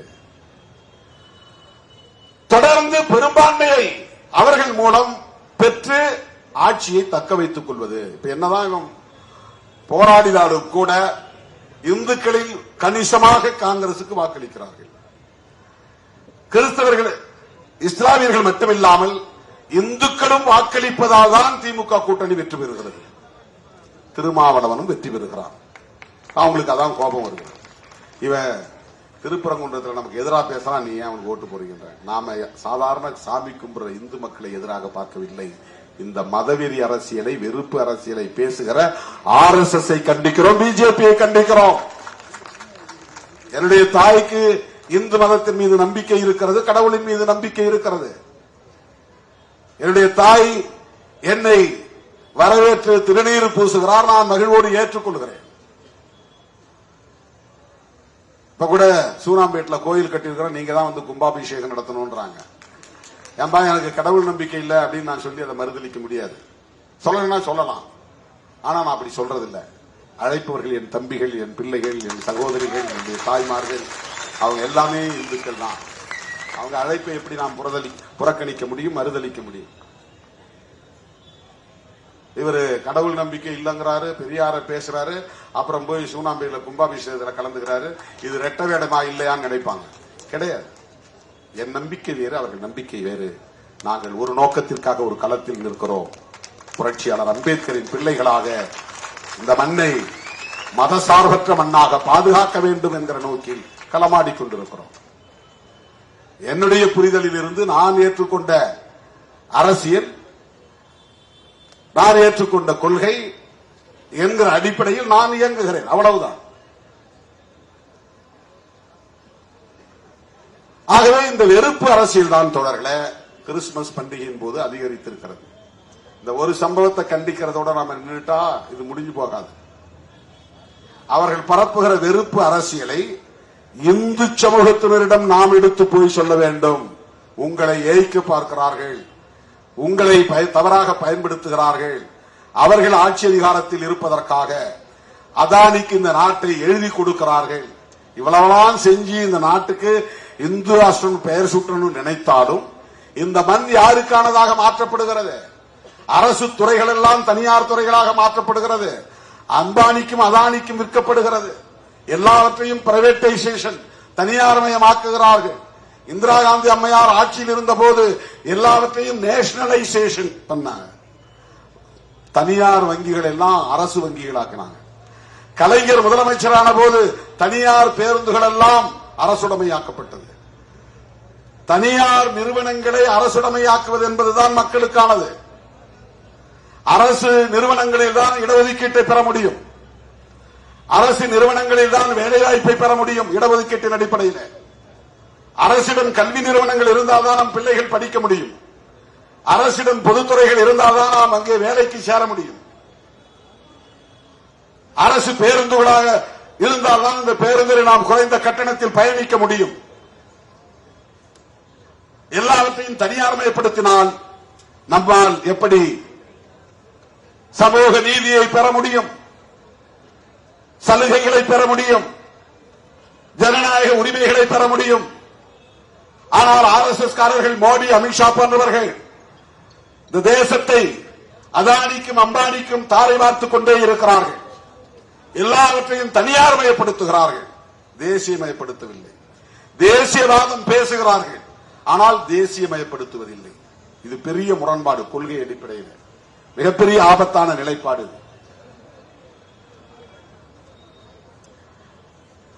இந்த ஆர்எஸ்எஸ் கும்பலுக்கு மொழிவழி தேசியவாதம் ஒருபோதும் உடன்படாது. அதில் அவங்க உடன்பட மாட்டாங்க. இப்ப தூண்டி விட்டு இருப்பாங்க, தம்பி நீ நல்லா பேசுற, திமுக சரியா வாங்குற, திருமாவளவனுக்கு நீ சூடா பதில் கொடுக்கிற, பேசுன்னு சொல்லிட்டே இருப்பாங்க. ஆனா தமிழ் தேசியம் வளர ஒருபோதும் பிஜேபி இடம் கொடுக்காது. எழுதி வைத்துக் கொள்ளுங்கள். தமிழ் தேசியத்தின் முதல் எதிரியே மதவாத தேசியம் பேசுகிற கும்பல் தான். தெலுங்கு பேசுறவங்களோ மலையாளம் பேசுறவங்களோ கிடையாது. அவங்க எல்லாம் நம்முடைய தோழமை சக்திகள். அந்த தெலுங்கு பேசுகிற மக்களிடத்திலும் மலையாளம் பேசுகிற மக்களிடத்திலும் நாம் என்ன சொல்லணும்னா, நீ மலையாள தேசியம் பேசு, நீ கன்னடம் தேசியம் பேசு, நீ தெலுங்கு தேசியம் பேசு, நாம் எல்லோரும் ஒன்றாக சேர்ந்து ஒரு தேசிய இன ஐக்கியத்தை கட்டி எழுப்புவோம். சமஸ்கிருதமயமாக்குதலையும் இந்திமயமாக்குதலையும் அவர்களின் ஆதிக்கத்தையும் வடவர் ஆதிக்கத்தையும் நாம் எதிர்த்து நிற்போம் அப்படின்னு சொல்லணும். அவன் தான் உண்மையான தமிழ் தேசிய உணர்வாளனாக இருக்க முடியும். வெறும் தேர்தல் காரணங்களுக்காக, வாக்கு வங்கி காரணங்களுக்காக திமுகவை எதிர்க்கிறோம் என்கிற பெயரில் பெரியார் அரசியலுக்கே ஆப்பு வைக்கிற வேலையை செய்கிறார்கள். அது திமுகவுக்கும் திகாவுக்கும் மட்டும் பாதிப்பை தராது, விடுதலை சிறுத்தைகள் போன்ற விளிம்பு நிலை மக்கள் இயக்கங்களுக்கும் பெரும் பாதிப்பை ஏற்படுத்தும். சில பேர் கேட்கறான், நான் திமுகவை தானே அந்த ஆள் திட்டுறாரு, இவர் ஏன் திருமாவளம் போய் மூக்க உழைக்கிறாரு அப்படின்னு நினைக்கிறான். நாம் பேசுகிற அரசியலுக்கு வேட்டு வைக்கிற போது நான் எப்படி வேடிக்கை பார்க்க முடியும்? பெரியார் அரசியல் என்பது சிறுத்தைகளின் அரசியல். இப்போ அண்ணன் திருமாவளவன் தான் பெரியார்.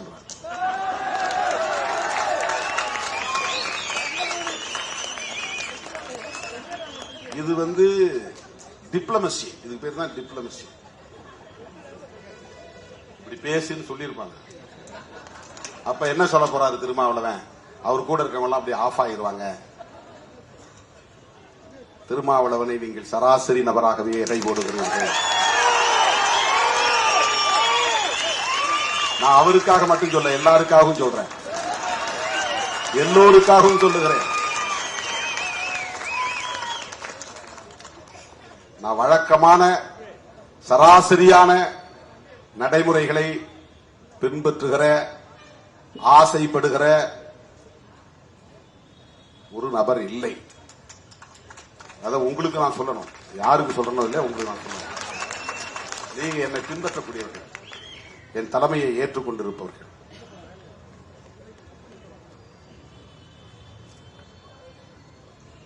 பெரியாருடைய உழைப்பையும் பெரியாருடைய தியாகத்தையும் உள்நோக்கம் கற்பித்து கொச்சைப்படுத்துவது அவரை மட்டும் பாதிக்காது. நீங்க பேசுறியா திராவிடம் இல்லாத திராவிடம்? நான் திராவிடம் இல்லாத திராவிடம் சொல்லல, இல்லாத திராவிட தேசியம் சொன்னேன். ஒவ்வொரு சொல்லுக்கும் பெரிய வலிமை உண்டு, பொருள் உண்டு, ஆழமான பொருள் உண்டு. இல்லாத திராவிட தேசியம் இது வேற, இல்லாத திராவிடம் இது வேற.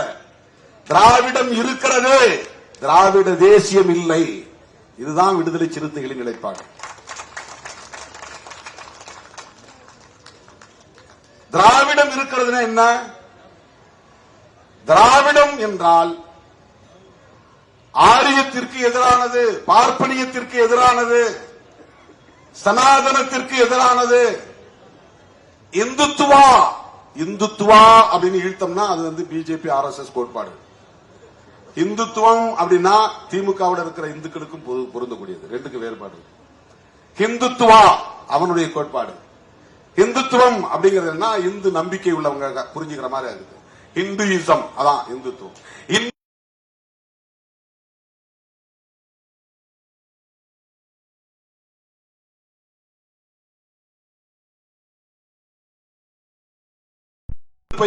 கிறிஸ்தவ வெறுப்பை விதைத்து மத கலவரத்தை தூண்டி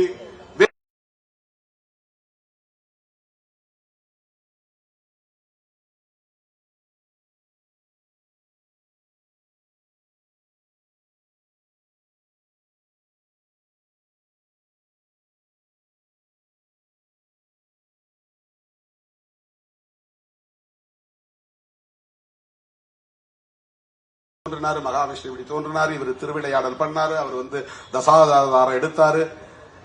இதுவெல்லாம் புராண கதைகளாக இருந்தாலும் அது ஒரு நம்பிக்கை. அந்த நம்பிக்கை என்பது இந்துயிசம், அது வேறு. அதை நாம் விமர்சிக்கவில்லை. குலதெய்வங்களை கும்பிட்டாலும் அல்லது தமிழ் கடவுளை கும்பிட்டாலும் அல்லது பெருந்தெய்வங்களை கும்பிட்டாலும் அது இந்து மக்களின் நம்பிக்கை. அதை நாம் விமர்சிக்கவில்லை, அதை நாம் எதிர்க்கவில்லை. நம்முடைய எதிர்ப்பு பிஜேபி ஆர்எஸ்எஸ் முன்வைக்கிற இந்துத்துவா. நீங்க சொல்லும் போது எச்சரிக்கையா உச்சரிக்கணும். இந்துயிசம் என்பது வேறு, இந்துத்துவா என்பது வேறு. ஆக திராவிடம் என்பது இந்துத்துவாவிற்கு எதிரானது அல்லது சனாதனத்திற்கு எதிரானது அல்லது பார்ப்பனியத்திற்கு எதிரானது அல்லது ஆரியத்திற்கு எதிரானது. ஆரியனா ரொம்ப வைடா புரிஞ்சுக்கணும், பார்ப்பனியனா ரொம்ப கரெக்டா ஸ்பெசிபிக்கா பார்ப்பனருடைய நலன்களுக்கானது. ஆரியர்கள் பல வகைகளா உண்டு. பிராமணர்கள் மட்டும் ஆரியர்கள் கிடையாது. ஈரானிலிருந்து வந்தவங்க எல்லாமே ஆரியர்கள் தான். இப்ப ஈரானை சார்ந்த இஸ்லாமியர்களே ஆரியர் தான். ஹிட்லரே ஒரு ஆரியன் தான். ஹிட்லரே ஒரு ஆரியன் தான். ஒரு பிராமணனா கிடையாது, பிராமணர் கிடையாது. பிராமணர் வேற, இந்தியாவில் இருக்கிறவங்க அவங்கள நம்ம பார்ப்பனர்கள் தமிழ்ல சொல்றோம். அவர்களும் ஆரியர்கள் தான். ஹிட்லரும் ஆரியர் தான். அதனாலதான் இங்க இருக்கிற ஆர்எஸ்எஸ் காரர்கள் ஜெர்மனிக்கு போய், ஐயா நீ நானும் ஒரே ரேஸ் தான், நானும் ஆரியன் ரேஸ், நீ ஆரியன் ரேஸ். ரேஸ்ங்கிறது வேற, எத்தனிக்குங்கிறது வேற. ஆங்கிலத்தில் ரேஸ் அப்படின்னா டிராவிடியன் ரேஸ், அது இருக்கு இந்தியாவுக்குள்ள. ஆரியன் ரேஸ் இந்தியாவுக்குள்ள இருக்கு. தமிழன ரேஸ் சொல்ல முடியுமா? ரேஸ் சொல்ல முடியாது. ரேஸ் அந்த ஓட்டத்துக்கு போறோம், அதே சொல்லுதான், அதே ஸ்பெல்லிங் தான். RACE race. அந்த இனம் அது ஒரு வகையான இனத்தின் பெயர். Mongolian race, Aryan race, Dravidian race. அந்த திராவிடியன் ரேஸ்க்குள்ள Tamil ethnic group, Malayalam ethnic group, Kannada ethnic group, இதெல்லாம் அந்த குழுக்கள். எத்னிசிட்டி இது மொழி வழி தேசியம், அது இனவழி தேசியம். ரெண்டுக்கு வேற. நாம சொல்றது திராவிடம்ங்கிற கருத்தியல் இருக்குன்னு சொல்றோம். எதுனா ஆரியத்தை எதிர்ப்பது, பார்ப்பனியத்தை எதிர்ப்பது, அது இன்னும் ரொம்ப நுட்பமா சொன்னா சனாதனத்தை எதிர்ப்பது. இதெல்லாம் ஒரு அரசியல் கட்சியின் செயல் திட்டமா மாறும்போது ஹிந்துத்துவா அப்படின்னு மாறிடுது. அந்த ஹிந்துத்துவா என்பது பிஜேபிக்கான செயல் திட்டம், அது இந்து மக்களின் செயல் திட்டம் கிடையாது. ஹிந்துத்துவா என்பது இந்து மக்களின் செயல் திட்டம் கிடையாது. இந்துத்துவா என்பது RSS செயல் திட்டம். வீர சாவர்கரை போற்றுவது, கோல்வாக்கரை ஏற்றுக்கொள்வது, நாத்துராம் கோட்சேவை தேசபக்தர் என்று சொல்லுவது, இஸ்லாமியர்களை வெறுப்பது, கிறிஸ்தவர்களை வெறுப்பது, சாதி வெறியை தூண்டுவது, மத உணர்வை வளர்ப்பது, இந்து பெரும்பான்மைவாதத்தை வலுப்படுத்துவது, இதெல்லாம் தான் இந்துத்துவா. இதுக்கும் சிவனை நம்புறதுக்கு என்ன சம்பந்தம் இருக்கு சொல்லுங்க?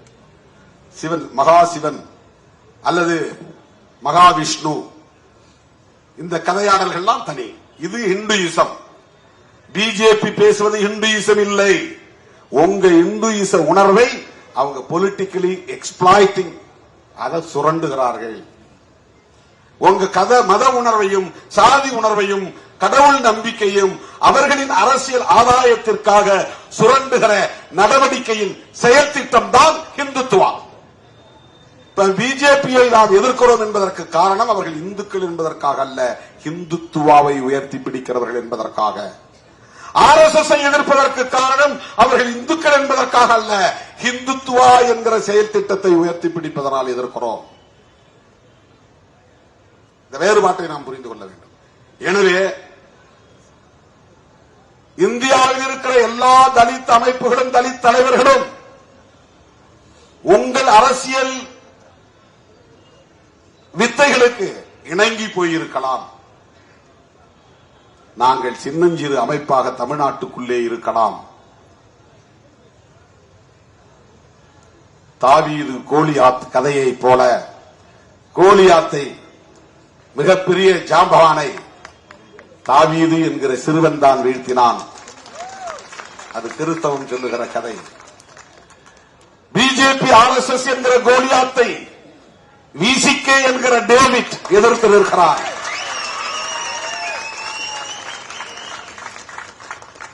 எங்களால் அவர்களை வீழ்த்த முடியுமா என்றால், கருத்தியல் வலிமை இருந்தால் எந்த பகையையும் வீழ்த்த முடியும். கருத்தியல் வலிமைதான், உடல் வலிமை தேவையில்லை. எண்ணிக்கை வலிமை கருத்தியல் வலிமையில் இருந்துதான் உருவாகும். RSS உருவான போது சில நபர்கள் தான் இருந்தார்கள். வளரும் போது சில 100 பேர் தான் இருந்தார்கள். எட்கேவார் போன்ற தலைவர்கள் உருவான போது இந்தியா முழுவதும் சில 1000 பேர் தான் இருந்தார்கள்.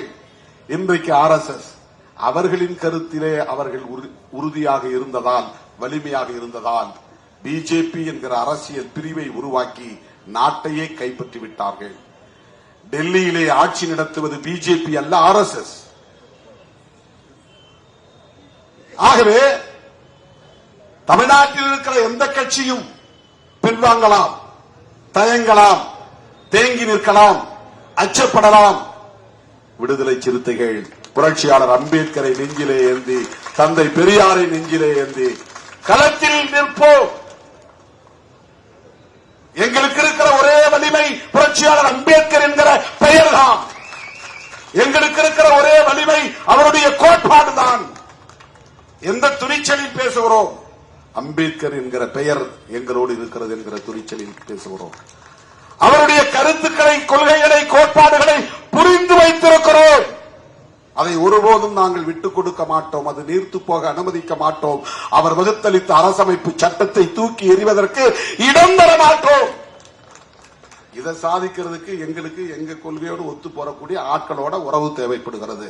அதனால் மதசார்பற்ற கூட்டணியில் விடுதலை சிறுத்தைகள் கட்சி இடம் பெற்றிருக்கிறது. நான் பிஜேபியோட இருந்தா இதெல்லாம் பேச முடியுமா? பிஜேபி கூட்டணியில் போய் இந்த மேடையில் நின்னா மோடியோடு நிற்கிறேன் அப்படிங்கிற மகிழ்ச்சி தான் இருக்கும். நான் ஒரு பிரதமர் பக்கத்தில் நின்னேன், அது கொஞ்ச நாள். அவரே சாசுவதம் இல்லை. நாட்டில் மக்கள் விழிப்புணர்வு பெறுகிற காலம் வரும். அவர்களையும் தூக்கி எறிகிற காலம் வரும். அது நிலையானதல்ல. ஆக தற்காலிகமாக பதவிக்காக, பரிசுக்காக, புகழுக்காக நாங்கள் ஒரு நிலைப்பாட்டை எங்களின் அடிப்படை கோட்பாடுகளில் இருந்து மாற்றி ஒருபோதும் எடுக்க மாட்டோம்.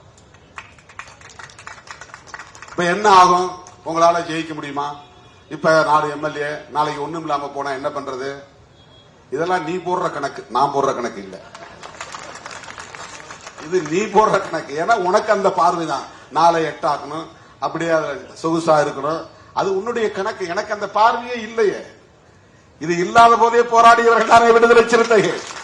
தமிழ்நாட்டு அரசியலே தாக்கத்தை ஏற்படுத்தியவர்கள் தானே விடுதலை சிறுத்தைகள். அந்த கணக்கு எங்களுக்கு தேவையில்லையே. அதனால்தான் எல்லோரும் தேர்தல் களத்தில் நிற்கிற போது நாங்கள் போராட்ட களத்தில் நிற்கிறோம்.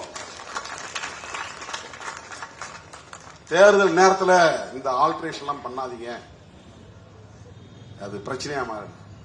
நான் தேர்தலை கணக்கு வச்சாதானே அது பிரச்சனையாங்கிறத பத்தி கவலைப்படுறது. நானு எங்க கட்சியை நான் முறைப்படுத்தணும். எல்லோருக்கும் நான் அதிகாரத்தை பகிர்ந்தளிக்கணும். 38 மாவட்டத்தில் 38 × 2 76 பேரை நான் மாவட்ட செயலாளர் அறிவிக்கிறதுக்கு பதிலா 234 பேர் கையில நான் அதிகாரத்தை கொடுக்கிறேன். இந்தியாவிலேயே எந்த அரசியல் கட்சியும் செய்ய துணியாததை திருமாவளவன் செய்து காட்டியிருக்கிறார். ஒரு சட்டமன்ற தொகுதிக்கு ஒரு மாவட்ட செயலாளர், தொகுதி மாவட்ட செயலாளர், பேரும் புதுசு. கிழக்கு மாவட்டம், மேற்கு மாவட்டம், தெற்கு மாவட்டம் சொல்லிட்டு இருந்த நிலை மாறி தொகுதி மாவட்ட செயலாளர். எந்த தொகுதி முன்னால போட்டுக்க. சைதாப்பேட்டை போட்டா சைதாப்பேட்டை தொகுதி மாவட்ட செயலாளர். ஒரு நியூ நாமன்கிளேச்சர், புதிய பெயர் சூட்டு முறை. 234 பேர் விண்ணப்பம் செஞ்ச 2340 பேர். எனக்கு தெரியும் மிச்சாலு பூரா என்ன திட்டுவான், சபிப்பான், சாபம் விடுவான், மன்னவாரி தூற்றுவான். என்னையா இந்த ஆளு? என் மேல கோபிக்க முடியாதவனா கூட இருக்கிறவன சொல்லுவாங்க, இந்த ஆளால் தான் இந்த பிரச்சனை. இந்த பாவரசு இருக்கிற வரல இந்த கட்சி உருப்படாது, இந்த சேக்கு வரா இருக்கிற வரல உருப்படாது, அந்த வன்னி அரசு பண்ற வேலை தான், ரவிக்குமார் பண்ற வேலை தான், சிந்தனை செல்வன் பண்ற வேலை தான். சத்தியமா சொல்றேன், யாருமே எதுவுமே சொல்லல. இந்த ஆளுக்கு போடுங்க, அந்த ஆளுக்கு போடுங்க, அந்த ஆளுக்கு போடுங்க. சில பேர் கொடுத்துருப்பாங்க, நான் வாங்கி வாங்கி பைக்குள்ள வச்சிருப்பேன். 1-2 பேர் அதை நான் பார்க்கவே கிடையாது. எல்லா விண்ணப்பத்தையும் ஒன்னொன்னா, ஒரு முறைக்கு 2 முறை, 2 முறைக்கு 4 முறை, 4 முறைக்கு 8 முறை திரும்ப திரும்ப திரும்ப திரும்ப அந்த முகத்தை பார்த்து மைண்டுக்குள்ள எல்லாத்தையும் உட்கார வச்சுக்கிட்டேன். இப்ப எல்லா முகத்தையும் எனக்கு தெரியும். நான் ஏன்னா தானே இப்ப எனக்கு இதுல இவ்வளவு ரிஸ்க் எடுக்கணும் என்ன அவசியம்? கட்டி அமுங்கனை கட்டி மறுபடியும் இப்ப பெருத்து போச்சு. எனக்கு 1 வருஷத்துக்குள்ள 6 முறை இந்த கண்ணு கட்டி வந்துருக்கு. ஆன்டிபயோட்டிக் 4 முறை எடுத்திருக்கிறேன். ஐ டிராப்ஸ் போட சொல்லி டாக்டர்ஸ் அட்வைஸ் பண்ணாங்க. ஐ ஆயின்மெண்ட் போட சொல்லி அட்வைஸ் பண்ணாங்க. அதை போறதுக்கு ஒரு தம்பி வருவாரு, அவரை விரட்டி விட்டுருவானு இங்க இருக்கிறவங்களாம். ஏன்னா புதுசா ஒருத்தன் உள்ள வரான், அவன் கூடவே ஒட்டிக்கிட்டான்னா அப்புறம் நாம கூட இருக்க முடியாது. இவ்வளவு பிரச்சனைகள்லாம் நான் எதிர்கொள்ள வேண்டியது. அவன் அப்செட் ஆகி போயிடுவான். அவனை நான் சமாதானப்படுத்தணும். இவங்களையே விட முடியாது. தூங்குறதும் இல்ல, 2 மணி நேரம் 3 மணி நேரம். எதுக்கு நான் இவ்வளவு ரிஸ்க் எடுக்கணும்? நீங்க எழுதி கொடுங்கப்பா, இந்த கொண்ட ஒரு மாவட்டம் கொடுக்குறேன், கொண்ட ஒரு 10 மாவட்டம், 10 மாவட்டம் உங்களுக்கு தெரிஞ்ச ஆளை எழுதி கொடு, கையெழுத்து போட்டு நம்ம பாட்டு போயிட்டே இருக்கலாம் இல்லையா? என்ன குடிமொழிக்கிற போயுது? அப்படி இல்ல. இந்தியாவிலேயே எந்த கட்சியும் எந்த கட்சி தலைவரும் துணியாததை துணிந்து ஒரு முடிவெடுத்து இன்றைக்கு 234 தொகுதி மாவட்ட செயலாளர்களை அறிவித்திருக்கிறோம். அதுல நிறைய அதிருப்தி இருக்கு, வருத்தம் இருக்கு, வலி இருக்கு. அதை மாற்ற சொல்லி கேட்கறாங்க. ஒவ்வொரு முறையும் இந்த பிரச்சனை எனக்கு இருக்கு, பயங்கரமான பிரச்சனை. திடீர்னு ஒருத்தன் பெட்ரோல் கேனோட வரான், திடீர்னு ஒருத்தன் பாய்ச்சனோட வரான், திடீர்னு ஒருத்தன் கார் முன்னால விழறான், கார் கண்ணாடி ஒருத்தன் அடிக்கிறான். பதில் சொல்லிட்டு தான் போகணும். திடல் ஆபீஸ்ல இருந்து வெளியே வர ஒரு பெரிய கூட்டம் கூடிடுச்சு. ஆர்ப்பாட்டத்துக்கே என்னால வர முடியாதுங்கிற அளவு. எல்லோரையும் நான் எதிர்கொண்டு ஒவ்வொருவருக்கும் பொறுமையாக பதில் சொல்லி அமைதியா இருங்கள் என்று அவர்களை அரவணைத்து அனுசரித்து ஆறுதல் படுத்தி ஆற்றுப்படுத்தி நிற்கிறேன். ஏனென்றால் எனக்கு குறுக்கு வழியில கணக்கு போட்டு 10-18 ஆக்குறதுங்கிற கணக்கெல்லாம் எனக்கு தெரியாது. நான் அப்படிப்பட்ட அரசியல் பண்ணல. இங்க போலாமா அங்க போலாமான்னு சூறா காட்டி கடைசி நேரத்தில் பேரம் படிஞ்ச பிறகு அறிவிப்பு செய்யறது கிடையாது. நீ வேண்டாம், இன்ட்டு போட்டாச்சு, நீ வேண்டாம் இன்ட்டு போட்டாச்சு, இங்க கதவை சாத்துற, இங்க கதவை சாத்துற. புதுசா கட்சி தொடங்கி இருக்கிறாங்க, ஒரே ஜோரா இருக்கு அவங்க பின்னால, எதிர்காலம் அவங்களுக்கு தான் இருக்கு. அவங்க அரசியல் நாம பேசுற அரசியலுக்கு முரணா இருக்கு, அவங்க நோக்கம் நம்முடைய இலக்குக்கு எதிராக இருக்கு. சாத்து கதவை, வேண்டாம் வேண்டாம், திறந்தே வைக்க வேண்டாம். புதுசா திறந்த கடை கதவையே சாத்தியாச்சு. இதெல்லாம் முட்டாள்தனமா செய்யல, ஒரு நிலைப்பாட்டில் உறுதியாக இருந்து செய்கிறோம். இதனால் ஏற்படுகிற தேர்தல் பாதிப்புகள், நட்டங்களை நாங்கள் எதிர்கொள்வோம். அது எனக்கு பிரச்சனை கிடையாது. என்னுடைய கொள்கையை ஏற்று என்னோடு வருகிறவர்கள் என் உயிரின் உயிரான விடுதலை சிறுத்தைகளாய் என் இறுதி மூச்சு வரை இருப்பார்கள். போன முறை உங்களுக்கு வாய்ப்பு கொடுத்த, 2.5 வருஷம் நீங்க இருக்கிறது வாய்ப்பு கொடுத்த, இப்ப பறிச்சுட்டு உங்களுக்கு கோபம் வரும். அது பறிக்கல, உன்னை எலிவேட் பண்ற, வேற ஆளை உட்கார வைக்கணும். இது ஒரு மியூசிக்கல் சேர் மாதிரி தான். நீ எது தள்ளிக்கிட்டா 100 ஆளை உட்கார வைக்க போறோம். ஒரு செஸ் விளையாடுறோம், ஒரு காயை எடுத்து இந்த இடத்துல வைக்கிறோம், இன்னொரு காயை எடுத்து இந்த இடத்துல வைக்கிறோம். இதுக்கெல்லாம் பெரிய ரீசன் சொல்ல முடியாது. இது வெட்டுப்படாம இருக்கணும், அதனால எடுத்து வைக்கிறோம், அவ்வளவுதான். நான் ஜெயிக்கிறனோ இல்லையோ, ஜெயிக்கிறனோ இல்லையோ, ஒரு ரூமுக்குள்ள கிடக்கிற சேர் இப்படி மாத்தி மாத்தி போடுறேன், அவ்வளவுதான். சேரை தூக்கி வெளியே போடல, உள்ளவே இருக்கிற சேரை மாத்தி மாத்தி போடுறேன். கிழக்கமா பார்த்து உட்கார்ந்து அப்புறம் வடக்கமா பார்த்து உட்கார்றேன், பெட்டை மாத்தி போடுறேன். இப்படி படுத்தா வடக்க தலை வச்சு படுக்க, இந்த பக்கம் தெற்க தலை வச்சு படுக்கலாம். அப்படி சீட்டை மாத்தி போடுறேன், பெட்டை மாத்தி போடுறேன். அதுதான் ரீஅலைன்மெண்ட். மாத்திக்கிட்டே இருக்கிறவங்கள, அவ்வளவுதான். நேற்று மாவட்டத்தில இருந்து நீ கீழே மாநிலத்துக்கு போ, துணைநிலை அமைப்புகளுக்கு போ, பேரன் பாடிக்கு வா, எல்லா இடத்துலயும் போய் கத்துக்க, அரசியல்னா என்னன்னு புரிஞ்சுக்க, மக்கள்கிட்ட போ, மக்கள்கிட்ட கற்றுக்கொள். உனக்கு அதிகாரம்னாலே என்னன்னு தெரியாது. என்ன கை கட்டி நின்று பழக்கப்பட்டவர்கள். எந்த கட்சியில் நீ ஒன்றிய செயலாளர் ஆக முடியுது சொல்லுங்க? தமிழ்நாட்டில் தோன்றிய கட்சிகள் எல்லாம் 70-75 ஆண்டு கால வரலாறு உள்ளது. அந்த கட்சியிலே உன் தாத்தாவோ உன் பாட்டனோ ஒரு ஒன்றிய செயலாளராக முடியுதா? ஆனால் இன்றைக்கு உன்னை மாவட்ட செயலாளராக ஆக்கியவன் திருமாவளவன், மாநில செயலாளராக ஆக்கியவன் திருமாவளவன், துணை பொதுச் செயலாளர் என்கிற பெயரை சொன்னவன் திருமாவளவன். நீ இன்னொரு கட்சியில போய் சேர்ந்து அங்க இருக்கிறவனோட போராடி நீ வெள்ள மேடையில ஏறி ஒரு ஒன்றியமாயி மாவட்டமாயி அதன் பிறகு நீ ஒரு சீட்டுக்கு காம்படிட் பண்ணி உன் கையில 2 கோடி 10 கோடி பணம் இருக்குன்னு காட்டி சீட்டை வாங்கி நீ எம்எல்ஏ ஆகணும். இங்க திருமாவளவன் ஈஸியா உன்னை எம்எல்ஏ ஆக்குறான். 6 பேருக்கு உனக்கு வாய்ப்பை கொடுக்கறான். இந்த வாய்ப்பை நீ வேற இடத்துல போய் பெற முடியுமா? இந்த நிலையை அடைவதற்கு இந்த 25 ஆண்டு காலம் எவ்வளவு வலிகளை சுமந்திருக்க முடியும்? எத்தனை இரவுகளில் தூக்கமில்லாமல் கழித்திருக்க முடியும்? ஏதோ தானோ என்று புழுக்களை வந்துள்ள இது. வாக்கு வங்கியை நிரூபிக்காமல் ஒரு கட்சி அங்கீகாரம் பெற்றது என்று சொன்னால் அந்த பெருமைக்குரிய கட்சி இந்தியாவிலேயே விடுதலை சிறுத்தைகள் கட்சி தான். தமிழ்நாட்டில் இருக்கிற பல கட்சிகள் தனியா நின்று எனக்கு இவ்வளவு சக்தி இருக்குன்னு காட்டிட்டு தான் கூட்டணிக்கு வந்தாங்க. ராமதாஸ் 10 வருஷம் கட்சியை நடத்தி 4 எம்எல்ஏ வந்த பிறகுதான் அதிமுக கூட்டணிக்கு போனார். 8% ஓட்ட காட்டினார். வைகோ தனியா நின்று 8% ஓட்ட காட்டி அப்புறம் தான் அதிமுக கூட்டணிக்கு போனார். விஜயகாந்த் தனியா நின்று 8% ஓட்ட காட்டி அப்புறம் தான் அதிமுக கூட்டணி. அதிமுக தான் ஃபர்ஸ்ட் என்ட்ரன்ஸ் கொடுக்குது, என்ட்ரி. இந்த கட்சிகளுக்கு எல்லாம் முதல்ல திமுக முதல்ல கொடுக்கறது இல்ல, அதிமுக தான். ராமதாஸுக்கு முதல் வாய்ப்பு கொடுத்தது அதிமுக, வைகோவுக்கு முதல்ல கூட்டணியில் சேர்த்துக்கிட்டது அதிமுக, விஜயகாந்த் முதல்ல கூட்டணி சேர்த்துக்கிட்டது அதிமுக. இன்னைக்கு நம்முடைய இளவல் சீமான் 8% காட்டியிருக்கிறாரு. இந்த மாதிரி தனியா நிற்காமல் 8% ஓட்டை காட்டாமல் தமிழ்நாட்டில் பேரம் பேசக்கூடிய வலிமை திருமாவளவனுக்கு மட்டும்தான் உண்டு. வாக்கு வங்கியை உறுதிப்படுத்தாமல் ஒரு கட்சியை மாநில கட்சி என்கிற அங்கீகாரத்தை பெற வைத்தது யார்? எல்லாம் சாதாரணமா வந்து விட்டது கிடையாது. ஏதோ புழுக்குள்ள வந்துள்ள இவனை சேர்த்துக்கிட்டா அம்பேத்கர் படத்தை போட்டுக்கலாம், இந்த மக்கள் ஓட்ட வாங்கிக்கலாம் கணக்கு போட்டு கொடுக்க மாட்டான் யாரும். அம்பேத்கர் போட்டுக்கிறது வாப்பா என்ன உட்காரு, டீ சாப்பிடு, காபி சாப்பிடு, உனக்கு தேர்தல் செலவுக்கு என்ன கொஞ்சம் காசு கொடுங்கறதான் கடந்த கால கலாச்சாரம். ஒரே ஒரு சீட்டு கொடுக்குறேன், என் சின்னத்திலே நில்லு, நான் சொல்றபடியே கேளு, நான் சொல்றது மட்டும் பேசு அப்படிங்கறதான் கடந்த கால அரசியல் கலாச்சாரம். அதை முதலில் முறியடித்தது விடுதலை சிறுத்தைகள் கட்சி. புதிய வரலாறு படைத்தது விடுதலை சிறுத்தைகள் கட்சி. தோழர்களே, கிறிஸ்தவர்கள் மீதான இந்த வன்முறை வெறியாட்டம் என்பது சயின்டிபிக்கலி டிசைன்ட் ஒர்க் புரோகிராம். இது அறிவியல் பூர்வமாக திட்டமிடப்பட்ட ஒரு வேலை திட்டம். இது தொடரும். இது ஸ்ட்ரக்சரல் வயலன்ஸ் இதுக்கு பேரு, ஸ்ட்ரக்சரல் டெரரிசம் இதுக்கு பேரு. கட்டமைப்பு ரீதியான தாக்குதல்களை நடத்துவது பயங்கரவாதத்தை கட்டமைத்து விடுவது. இப்ப ரோட்டில் நிக்கிறோம், திடீர்னு சண்டை வருது, டக்குன்னு போய் அடிக்கிறான், ஊர் ஊரா கொளுத்துறான், ஒரு தேவாலயத்தில் புகுந்து ஒரு வன்முறை செய்யறான்னா அது இன்சிடென்ட் எல்லாம் நடந்துச்சு, அல்லது ஆக்சிடென்ட் எல்லாம் நடந்துச்சுன்னு சொல்லலாம். திடுமன நடந்துருச்சு, ப்ரீ பிளான் கிடையாது. இந்த தேவாலயத்தை தாக்கணுங்கிறது நோக்கம் இல்ல. அங்க நடந்த சண்டையால தான், பிரச்சனையால தான், வாக்குவாதத்தால தான் இது நடந்துச்சு. இவன் இப்படி பேசினா இவங்க மெஜாரிட்டியா இருந்ததுனால கோபப்பட்டாங்க, உள்ள புகுந்து அடிச்சுட்டாங்க. இப்படி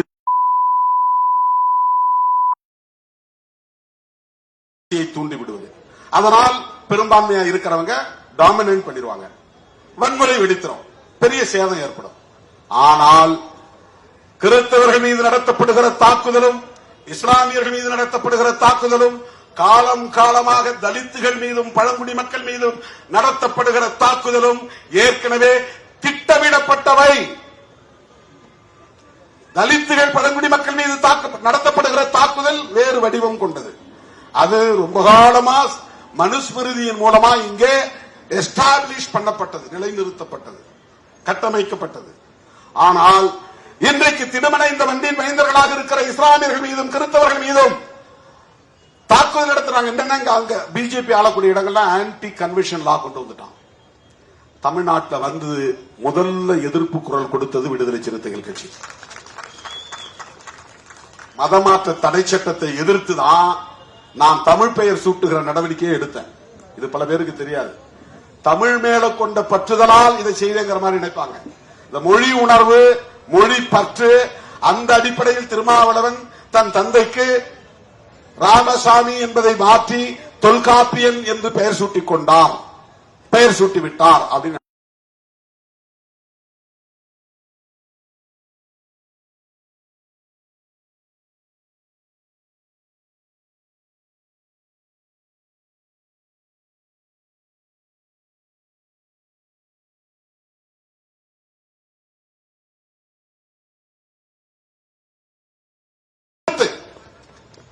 ஐடியாலஜிக்கலா கமிட்டட். மதமாற்ற தடை சட்டத்தை எதிர்த்த இயக்கம் மூர்க்கமாக எதிர்த்தோம். அன்னைக்கு நாங்க சின்ன கட்சியா இருக்கலாம்.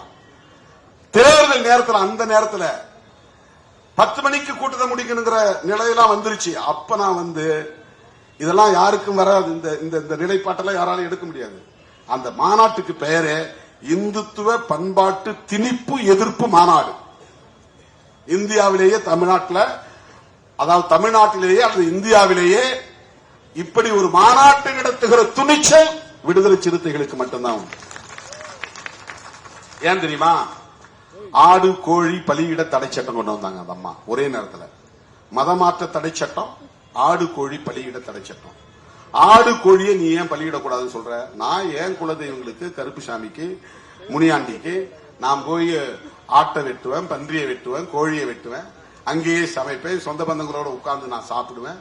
இது என்னுடைய நீண்ட கால கலாச்சாரம். சில சாமிக்கு நான் சாராயமும் படைப்பேன். அது எங்களுடைய முன்னோர் கலாச்சாரம். செத்து போனவன் என் தாத்தாவா இருக்கலாம், பாட்டனா இருக்கலாம், அவன் விரும்பி திங்கிற கறியை நான் படைப்பேன். இது எனக்கான கலாச்சாரம். இதை நீ தடுப்பதன் மூலம் சாதிக்க விரும்புவது என்ன? நீ பெருந்தெய்வ வழிபாட்டை நோக்கி என்ன நகர்த்துற, சிறு தெய்வ வழிபாட்டிலிருந்து என்ன வெளியேற்றுற, குலதெய்வ வழிபாட்டிலிருந்து வெளியேற்றுகிறாய். என்னுடைய நாட்டுப்புற கலாச்சாரத்தை, பாரம்பரிய கலாச்சாரத்தை அழிக்க பார்க்கிறாய் என்று அன்றைக்கு அந்த அரசுக்கு எதிராக ஆடு கோழி பலியிட தடை சட்டத்தை எதிர்த்துதான் இந்துத்துவ பண்பாட்டு திணிப்பு எதிர்ப்பு மாநாட்டை நடத்தணும். இது எப்ப நடந்தது? 2004. எத்தனை வருஷத்துக்கு முன்னால? 21 வருஷத்துக்கு முன்னால. 21 வருஷத்துக்கு முன்னால திருமாவளவன் எப்படி இருந்தானோ இன்றைக்கு 2026 22 ஆண்டுகளுக்கு பிறகும் அதே கொள்கை உறுதிப்பாடு கொண்ட திருமாவளவனாகத்தான் இருக்கிறான் களத்தில். எந்த மாற்றமும் கிடையாது. அதுல இன்னும் உறுதியா இருக்கிறோம். என்னுடைய பாரம்பரியத்தை நீ சிதைக்க பார்க்காதே. இப்ப தமிழ்நாட்டுக்குள்ளே இன்றைக்கு மதமாற்ற தடை சட்டம் இல்லை என்பதற்கு பல பேர் காரணமாக இருந்தாலும் திருமாவளவனும் காரணம், சிறுத்தைகளும் காரணம் என்பதை சிறுபான்மை மக்கள் புரிந்து கொள்ள வேண்டும். ஆனா பிஜேபி ஆளக்கூடிய மாநிலங்களில் மதமாற்ற தடை சட்டம் நடைமுறையில் இருக்கு. உத்தரப்பிரதேசத்தில் இருக்கு, ராஜஸ்தான்ல இருக்கு, சத்தீஸ்கர்ல இருக்கு, பல மாநிலங்கள்ல இருக்கு, கொண்டு வந்திருக்கிறாங்க. அந்த மாநிலங்கள் தான் ஹிந்தி பெல்ட், இப்ப அதை இந்துத்துவா பெல்ட்னு சொல்றாங்க. அங்க இந்த ஆன்டி கன்வென்ஷன் லா கொண்டு வந்து ஒருத்தர் ஜெபம் பண்ணிட்டு இருந்தாருன்னா, இவர் மதமாற்ற முயற்சி செய்தார்னா அவரை தாக்குறது, அரெஸ்ட் பண்றது, உள்ள போடுறது. அந்த சட்டத்தை பயன்படுத்தி, அந்த சட்டம் இருக்கிறதுனால எந்த கிறிஸ்தவரா இருந்தாலும் எந்த முஸ்லீமா இருந்தாலும் அவர் மதம் மாற்ற முயற்சித்தார் அப்படின்னு ஒரு ஃபால்ஸ் கேஸ் போட்டு அவரை தூக்கி உள்ள போட முடியும். அப்புறம் வெளியே வர முடியாது. நான் குற்றவாளி இல்லைன்னு அவர் நிரபராதின்னு ப்ரூவ் பண்ணிட்டு தான் அவர் வெளியே வர முடியும். இந்த நிலையை கொண்டு வந்திருப்பது இந்துத்துவா செயல் திட்டத்தின் விளைவு. பிஜேபி ஆட்சியில் இருப்பதனால் நிகழ்கிற ஒன்று. இவையெல்லாம் இந்தியா முழுவதும் பரவிவிடக் கூடாது, தமிழ்நாட்டிலும் பரவிவிடக் கூடாது என்கிற கவலைதான் நமக்கு மேலோங்கி இருக்கிறது. அதனால்தான் பெரியாரை இழித்து பழித்து பேசுகிறவர்களையும், திராவிட அரசியலில் எங்களுக்கு உடன்பாடு உண்டு என்று சொல்லிக் கொண்டே அந்த கும்பலின் செயல் திட்டத்தை நடைமுறைப்படுத்துவதற்காக புதிதாக களம் இறங்கியிருப்பவர்களையும் நாம் எதிர்க்கவும் விமர்சிக்கவும் கடமைப்பட்டிருக்கிறோம். அந்த களத்தில் அப்படி நிற்கிறோம். எனது அருமை தோழர்களே, சிறுபான்மை மக்களுக்கு எதிரான வெறுப்பு அரசியலை முறியடிக்க வேண்டும் என்கிற அடிப்படையில் நாம் களம் அமைக்க வேண்டும். அவ்வப்போது நடைபெறுகிற தாக்குதல்களை கண்டிக்கிற ஆர்ப்பாட்டங்களின் ஊடாக இவற்றையெல்லாம் தடுக்க முடியாது. பெரும்பான்மை இந்து மக்களை சகோதரத்துவத்தோடு நாம் அரவணைக்க வேண்டும். அப்பாவி இந்து வாக்காளர்களோடு இருக்கிற நல்லிணக்கத்தை நாம் பேணி பாதுகாக்க வேண்டும். RSS உள்ளிட்ட சங் பரிவார்களின் அரசியலை, ஆபத்தான அரசியலை, மதவெறி அரசியலை, சனாதன அரசியலை நாம் அம்பலப்படுத்த வேண்டும்.